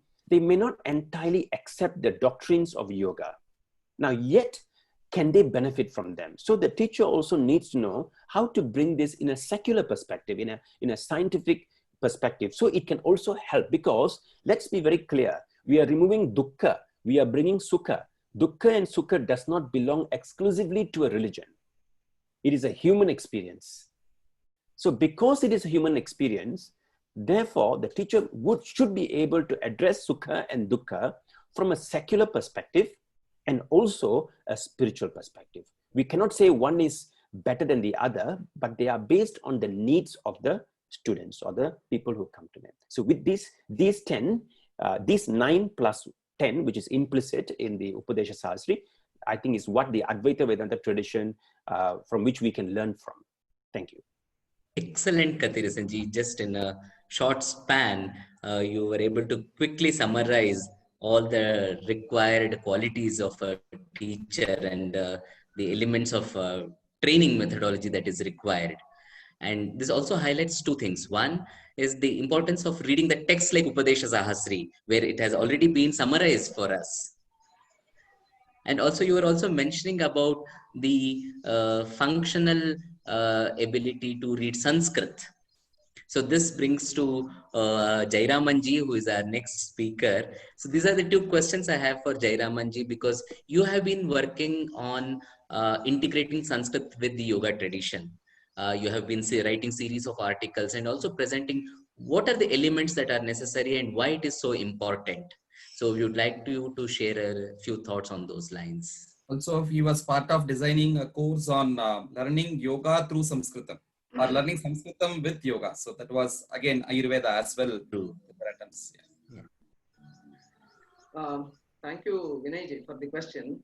Now, as part of this Yoga Acharya course, as you rightly said, Sanskrita is an essential part, because in other 200, 500 kind of courses, it is not Yoga Acharya course. It's just Yoga Upadhyaya course that we saw, but that's also essential. I don't say it's not essential, but it caters to certain community. So when we call this as a Yoga Acharya course, then yoga should be taught as a Shastra. So Acharya teaches, learns and imparts Shastra. So Acharya and Shastra are connected with each other. And hence, so in teaching Shastras, translation does not help much. So the language in which the Shastras are written are essential.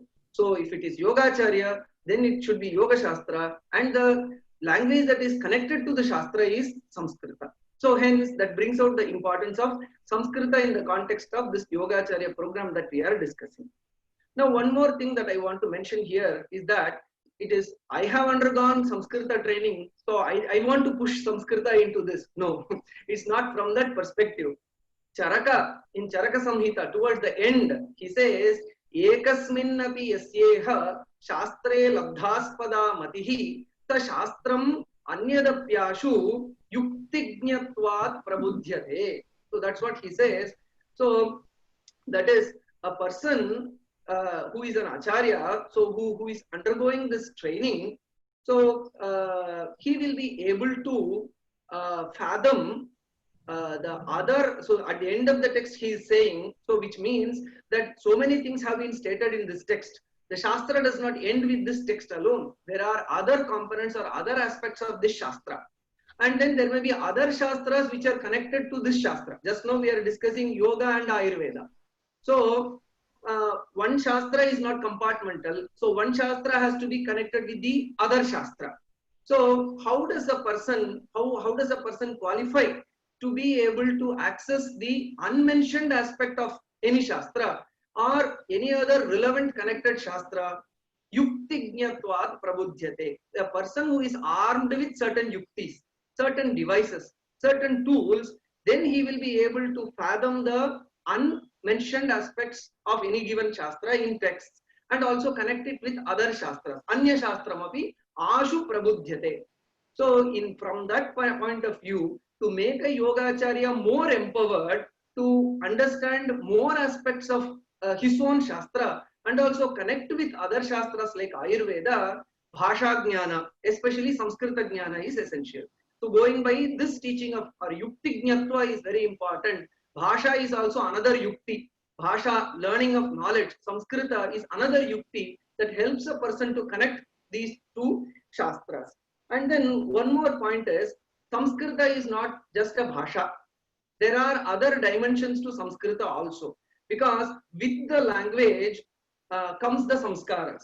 And just giving a very basic example. So we say a proverb in English that killing two birds in one stone, with one stone. In Tamil, the same idea is conveyed, oru kallila rendu manga. That is using one stone, bringing down two mangoes. So previously it was killing two birds. Here it is bringing down two mangoes with one stone. So what do we use in Samskrita? What is the proverb that we use? Amrascha siktaha, pitarascha triptaha. So doing one thing and then achieving two goals. So do your anusthana or to the pitr karma under a tree, especially the mango tree. So then what happens? You pour the water to the tree. You give the water to the tree, and also the higher beings, the pitras, are also satisfied. So you can see that with the language comes the samskara. So yoga is again a very important shastra, which is a manas shastra. Manah prashamanopayaha, chitta prashamanopayaha, chitta vritti nirodhaha. So the language here should be refined, should be appropriate. Such a language is Samskrita. Hence that brings about the samskara. The language brings about the samskaras that it contains, that imparts also. So by implication, it is not that is explicitly stated. Implicitly, language brings about these samskaras. So that is the beauty of Samskrita. Now explicitly learning Samskrita also has certain benefits, or very crucial, very critical benefits when we want to look at yoga as a shastra. So the explicit aspects of Samskrita that the samskaras that it bring in are the pada, vakya, pramana shastras. So Samskrita is the shastra of pada, Samskrita is the shastra of vakya, Samskrita is the shastra, or Samskrita enables or kinds of empowers a person to know about the pada, vakya and pramana. Pramana, so pada is understanding the word and the meanings, how they are formed. And vakya is how to interpret a particular sentence or sets of sentences. So that is vakya. And then pramana is epistemology. Kadirasanji mentioned about it.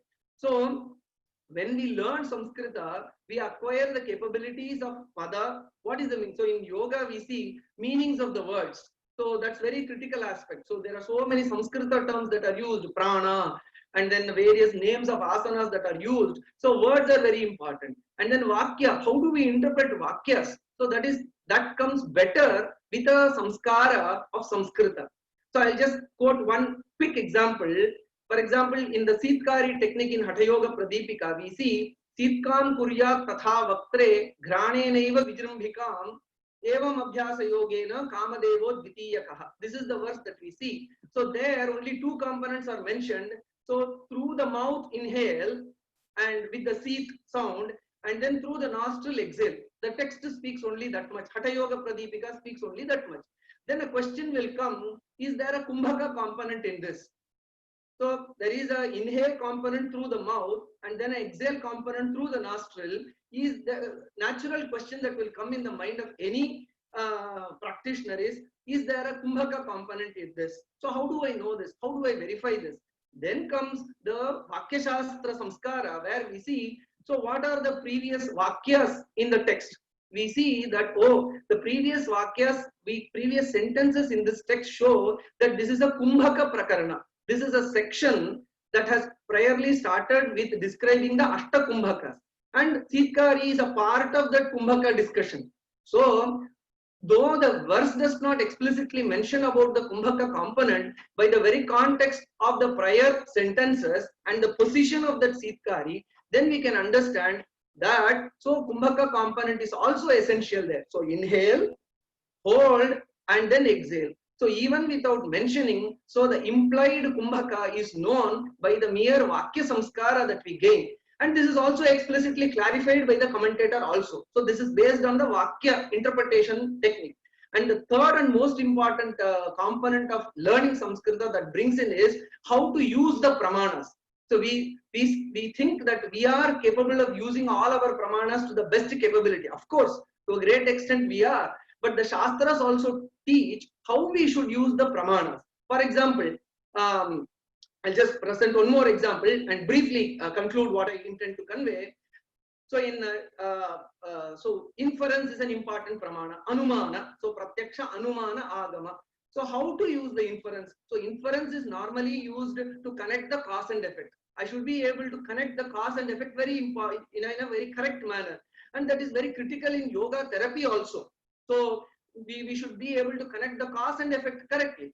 So in the sutra Yoganga Anusthana the Shuddhikshaye Jnanadipti Raviveka Khyate. So there Yoganga Anusthana and then the phala of yoga is mentioned. In that the commentator Vyasacharya says Utpatti Sthitya Abhivyakti Vikara Pratyayaptayaha Virodha Anyatva Dhritayaha Virodhanyatva Dhritayaha Karanam Navadha Smritam. See, cause and effect can be connected in 9 ways, but in this context, the cause and effect, that is yoga and its outcome, can be connected in only 2 ways.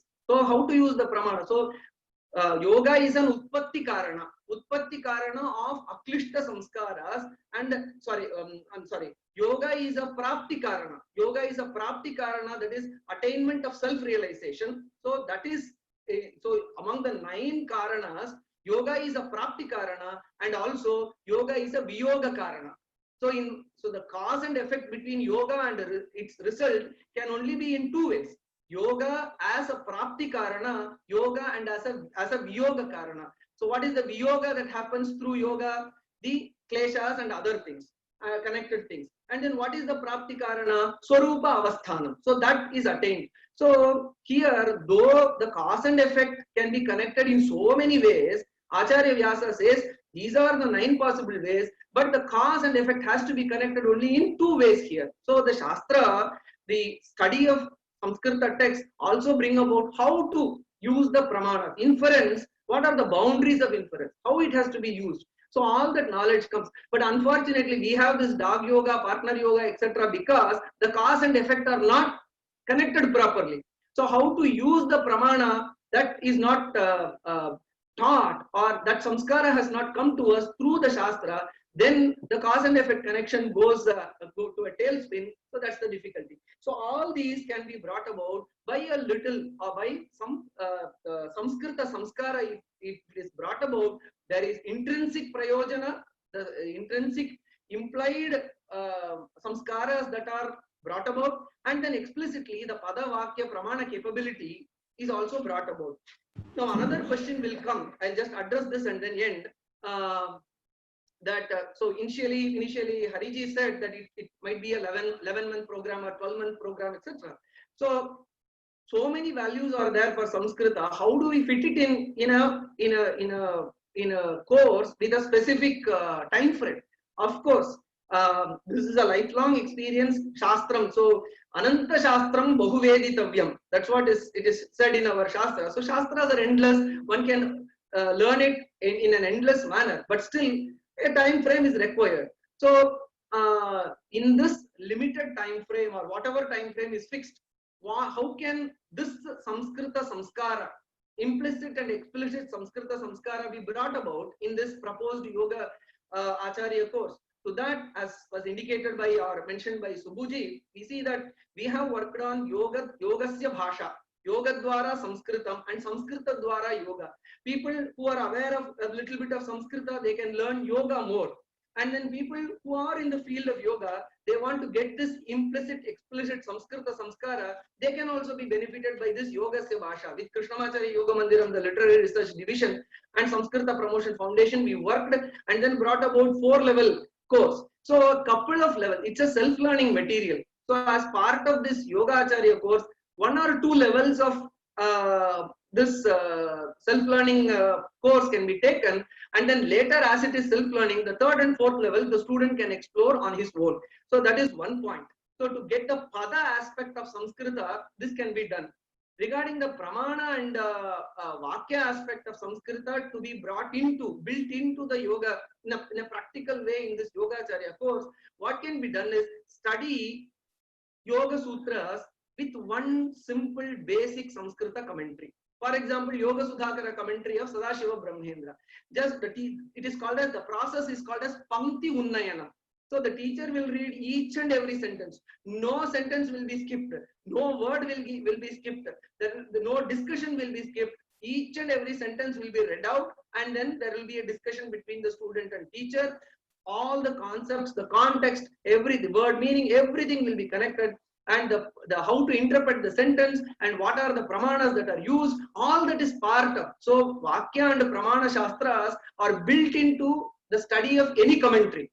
So one commentary, if one goes through at least a couple of chapters, depending upon the time. So 1st and 2nd chapters are what is mostly studied everywhere. Of course, as Hariji mentioned, it is for moksha also. The 3rd and 4th chapters also have an important role to play for at least for any duration of the course.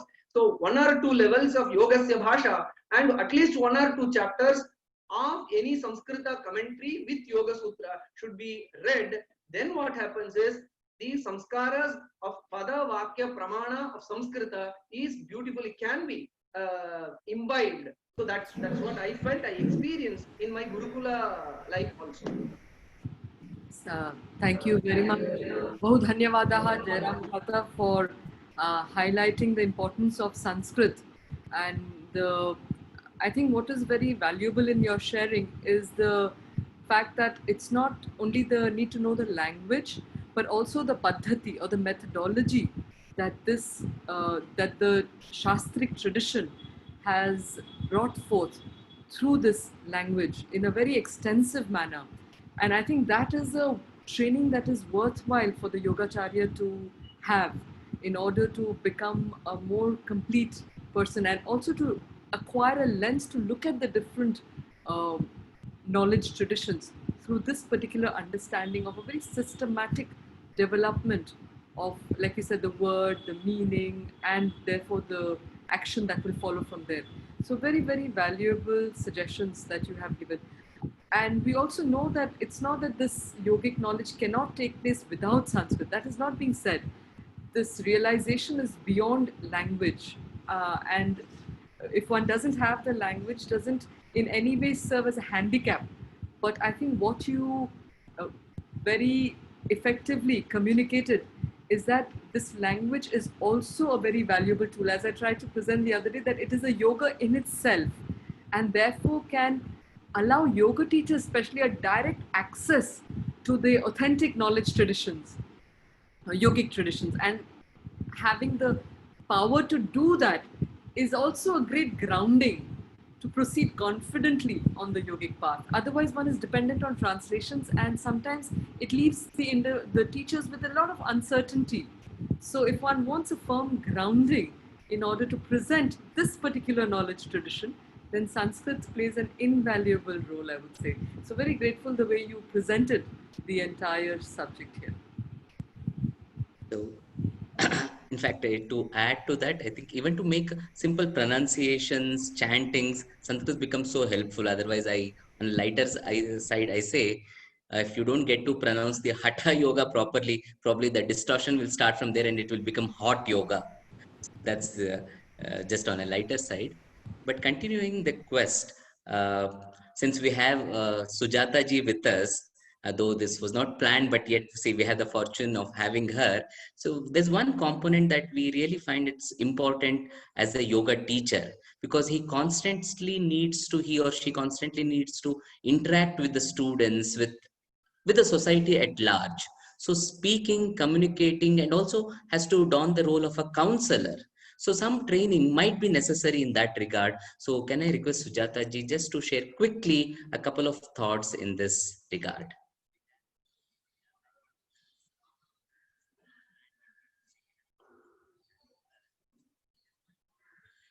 Vinayji, please give me Yes. one moment. I will just turn on the light and make myself visible.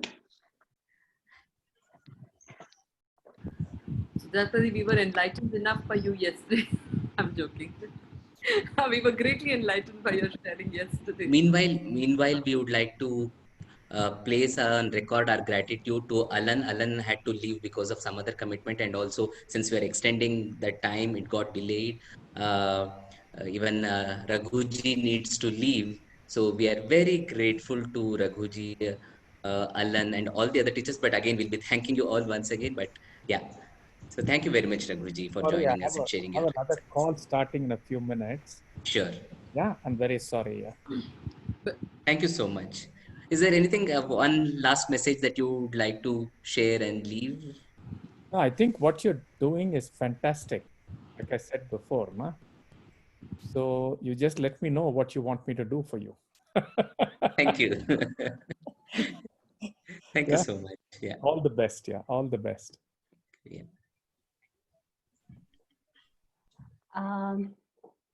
Yes, Vinayji, thank you for calling me in. I was not, um, uh, prepared or planned to say anything today. I was just so immersed in the discussion for the last 2 hours. I didn't even realize that so much time has passed. I've been also making some notes of all the things that all the speakers have shared from their own lived wisdom. And it has been such a reaffirming talk experience listening to all of this, because as I shared with you early on, way back in 1995 onwards, I have been training counselors. And it was just such a delight to hear speaker after speaker list out all the qualities, the content, the various components that go into it.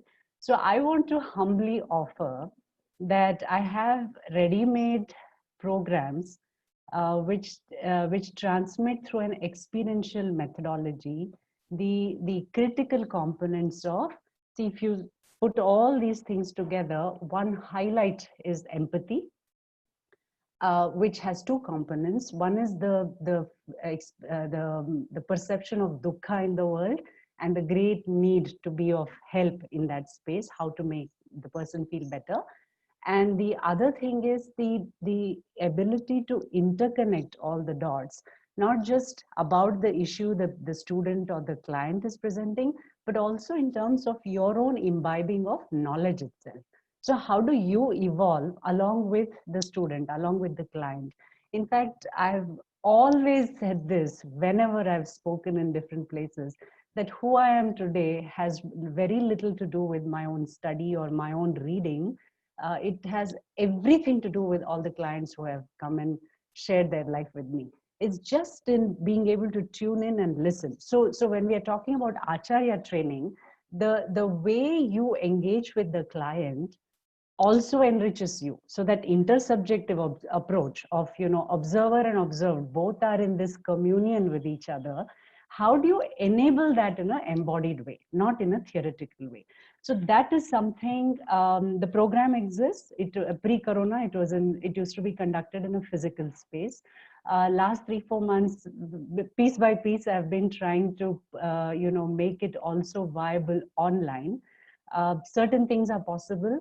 Many of the activities were done as dyads or triads, where people have to do things with each other, posture themselves in a certain way, breathe in a certain way. So those things to some extent are possibly possible online as well. But I would be more than happy, delighted, honored, privileged to offer this to this course, and as my little tiny contribution to this amazing initiative of Nika. As I Thank you. yesterday also I said, I am just completely rooting for this to take off and see the light of day in my lifetime. So thank you so much.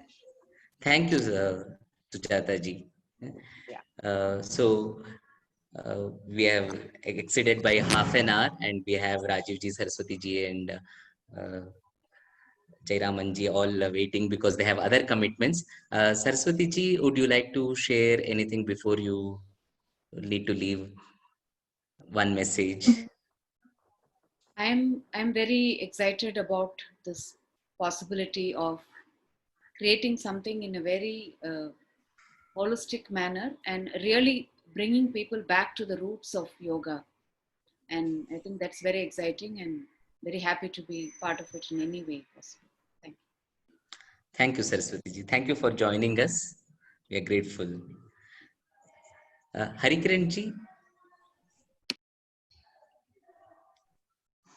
would you like to add something in the moment? Okay, so we'll continue with the messages of all the other panelists who were here this morning. So, I mean, this is a course that is being planned, and you have your own expertise, and you this particular things that you can contribute, and for which we will get back to you soon. So, is there any message that you would like to share with us, or a guidance that you would like to share with us at the moment in this context? Rajiv ji? Well, I think the sentiments of almost everybody who is associated with what has been happening over the last few weeks, and today it's kind of culminating in a stream of consciousness coming, unifying together in pursuit of this larger goal. And I just, on the third part, in terms of, quickly I would tell, in terms of selecting the people for this program, I thought that a set of essays, because somebody coming in, one is to come and speak in a little while, but looking at conceiving a set of topics on which any aspirant would write about, right? It could be across subjects in his area of chosen specialization, essays, then a statement of purpose, right? Why is this coming? Because when I have to think, like you said, the Shravanam, Mananam, Nididhyasanam, where does it culminate? It has to come through in something which is concrete. So essay, statement of purpose would also include life to date, because you can't put together something and say, I want to do this, that. So there is a life lived to date and a life intended to be lived. And all of this, and then of course there's a practical thing, whether somebody claims to be something and what is there, that assessment. But finally, that assessment of the commitment to this lifelong purpose. Because again, it is about quality, not quantity. It is not about creating 300, 500 every year or whatever. It's about 20 people, 10 people who really exemplify, who in turn will lead the transformation of yoga and Ayurveda and all these systems of thinking. That's all. So very fortunate to be part of this. Namaste. Thank you. Thank you, Rajiv ji. Katira Singh ji? The only thing that I would like to share is, I think we tend to assume that the yoga tradition is a static tradition, or the Upanishad tradition is a static tradition, thinking that, what was there in the past is all set and there's no need for an evolution or an innovation.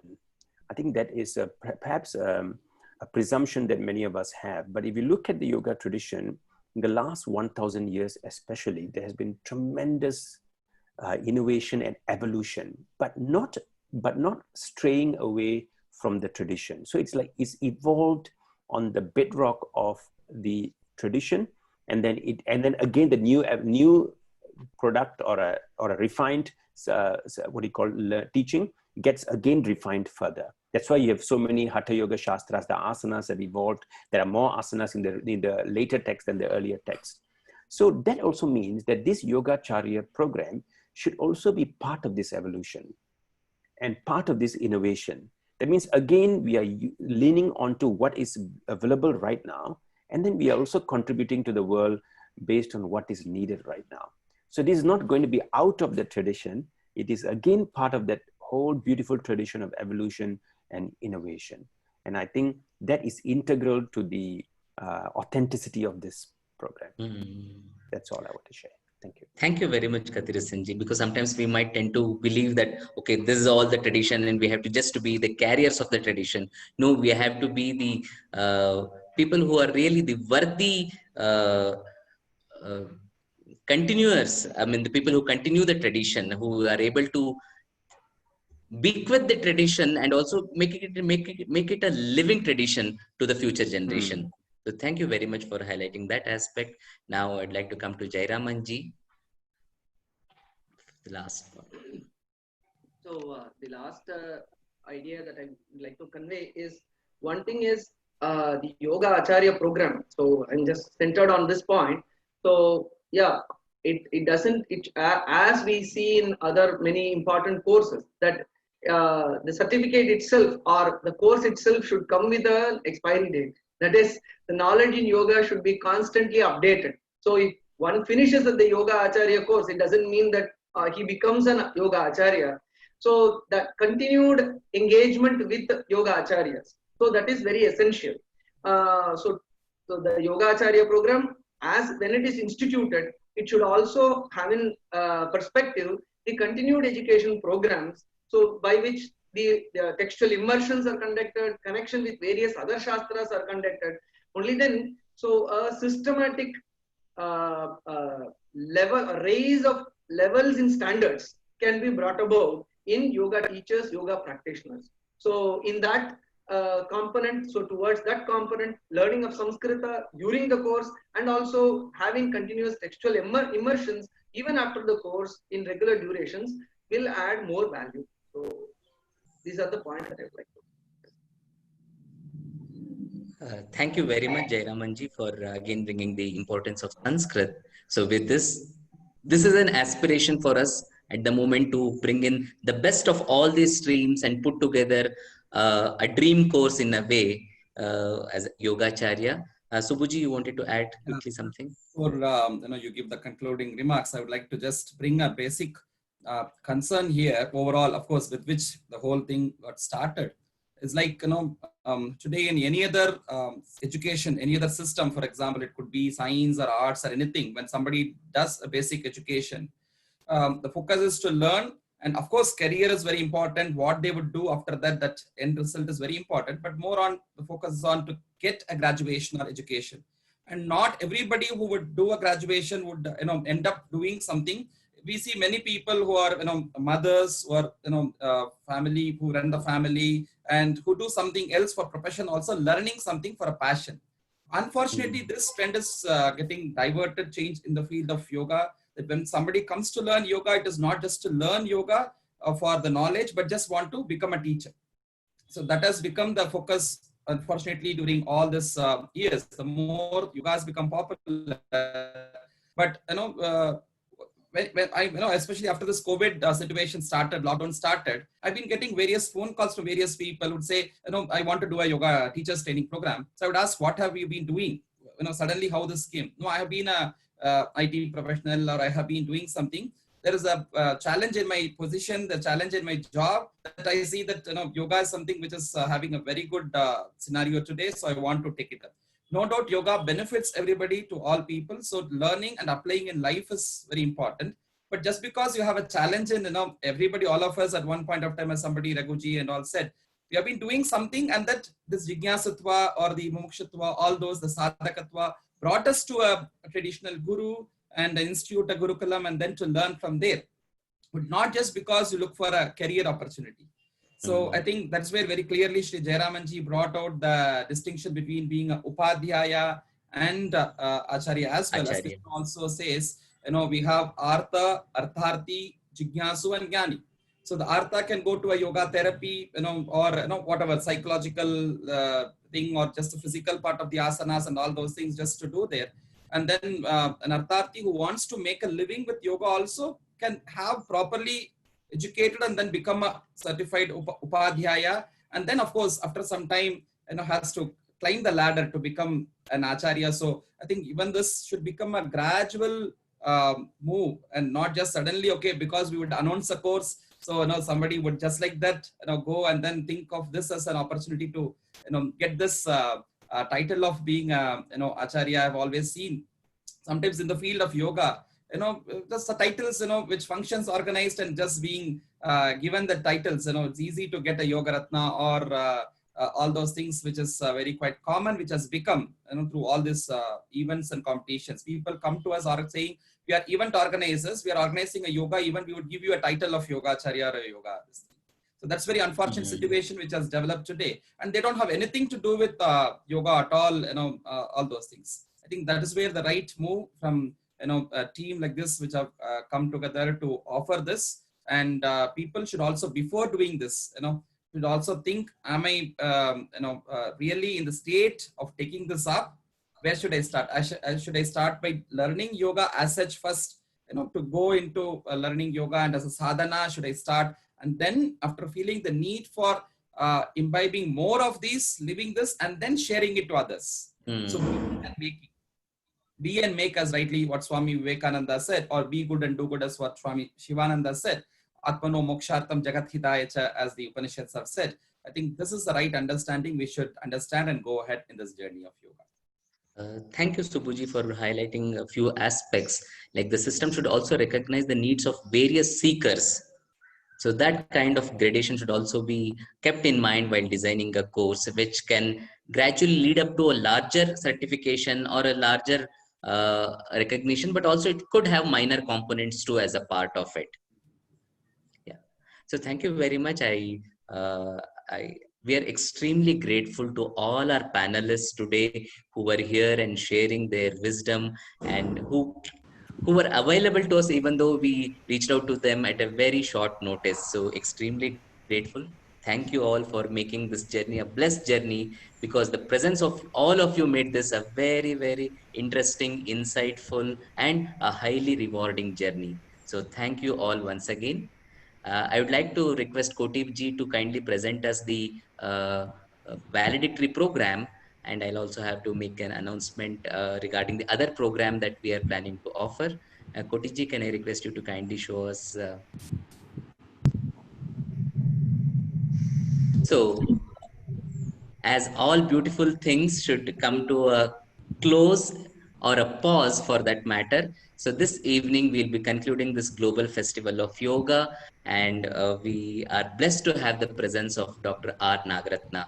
Dr. R. Nagaratna is one of the Rishikas of the yoga parampara, who has given her life, her everything into this field, and she will be with us to deliver the valedictory address this evening between 7 to 8:30 p.m. We'll also have our founder Harikiran Vatlamani ji joining us then, and we also have all our organizing partners. We had about 8 organizations who had joined their hands along with us. So representatives from all these organizations will be there for this evening session. So I request all of you to kindly make your time available. This will be the last session of this series, I should say. We might have many more in the offer, but this is the last session of this series. So we want each one of you to be present and make this a historic and a memorable event. So with this, I also would like to add, there is one more event that is coming up. Subbuji, I request you to kindly put it up, and just in a short time, if you can just explain. I think already I had shared in the chat also that all of us, we have been thinking what next. So in which, today even is a very wonderful festival. We have the Varamahalakshmi, like this festival season has started. And so we have on August 11th, the Shri Krishna Janmashtami started. And in all these sessions of Indica Yoga's yoga festival, we have been seeing somewhere or other, it has been always connected with Krishna. We had Chanchala Prati Prabhu coming and presenting about the Anna aspect of it, or the Gaurang Prabhu sharing about Krishna and ecology, how the Govardhan village, or Gita as such as a yoga shastra, many were touching upon. So Krishna is some wonderful, unique master of the world, Jagat Guru, and he has influenced all aspects, maybe yoga, Vedanta, Bhakti, and everything, arts and language and everything in this beautiful tradition. And so we thought having an event in the similar lines of bringing wonderful panelists and various events as a part of it. So Krishna Mandir Jagat Guru will be the event. and we will share to all of you. We have all your contacts. We will share you all the details and how you can be associated. Similar sessions will also happen for some practical sessions of chanting, meditation, and yoga, and various things will also happen, bhajans and all those things, and also various theoretical discussions, panel discussions, and all wonderful live quiz events and various events have been planned. So please stay with us, be connected, and Krishna is somebody dear to all of us, no matter we belong to whichever tradition, culture, or country, and that's where he is a Jagat Guru. So Krishna Mande Jagat Guru is the next event starting from 11th of August. I have shared the link for registration also. We have Indic Academy, Advait Academy, and all being part of it also. We will further announce it. Thank you so much.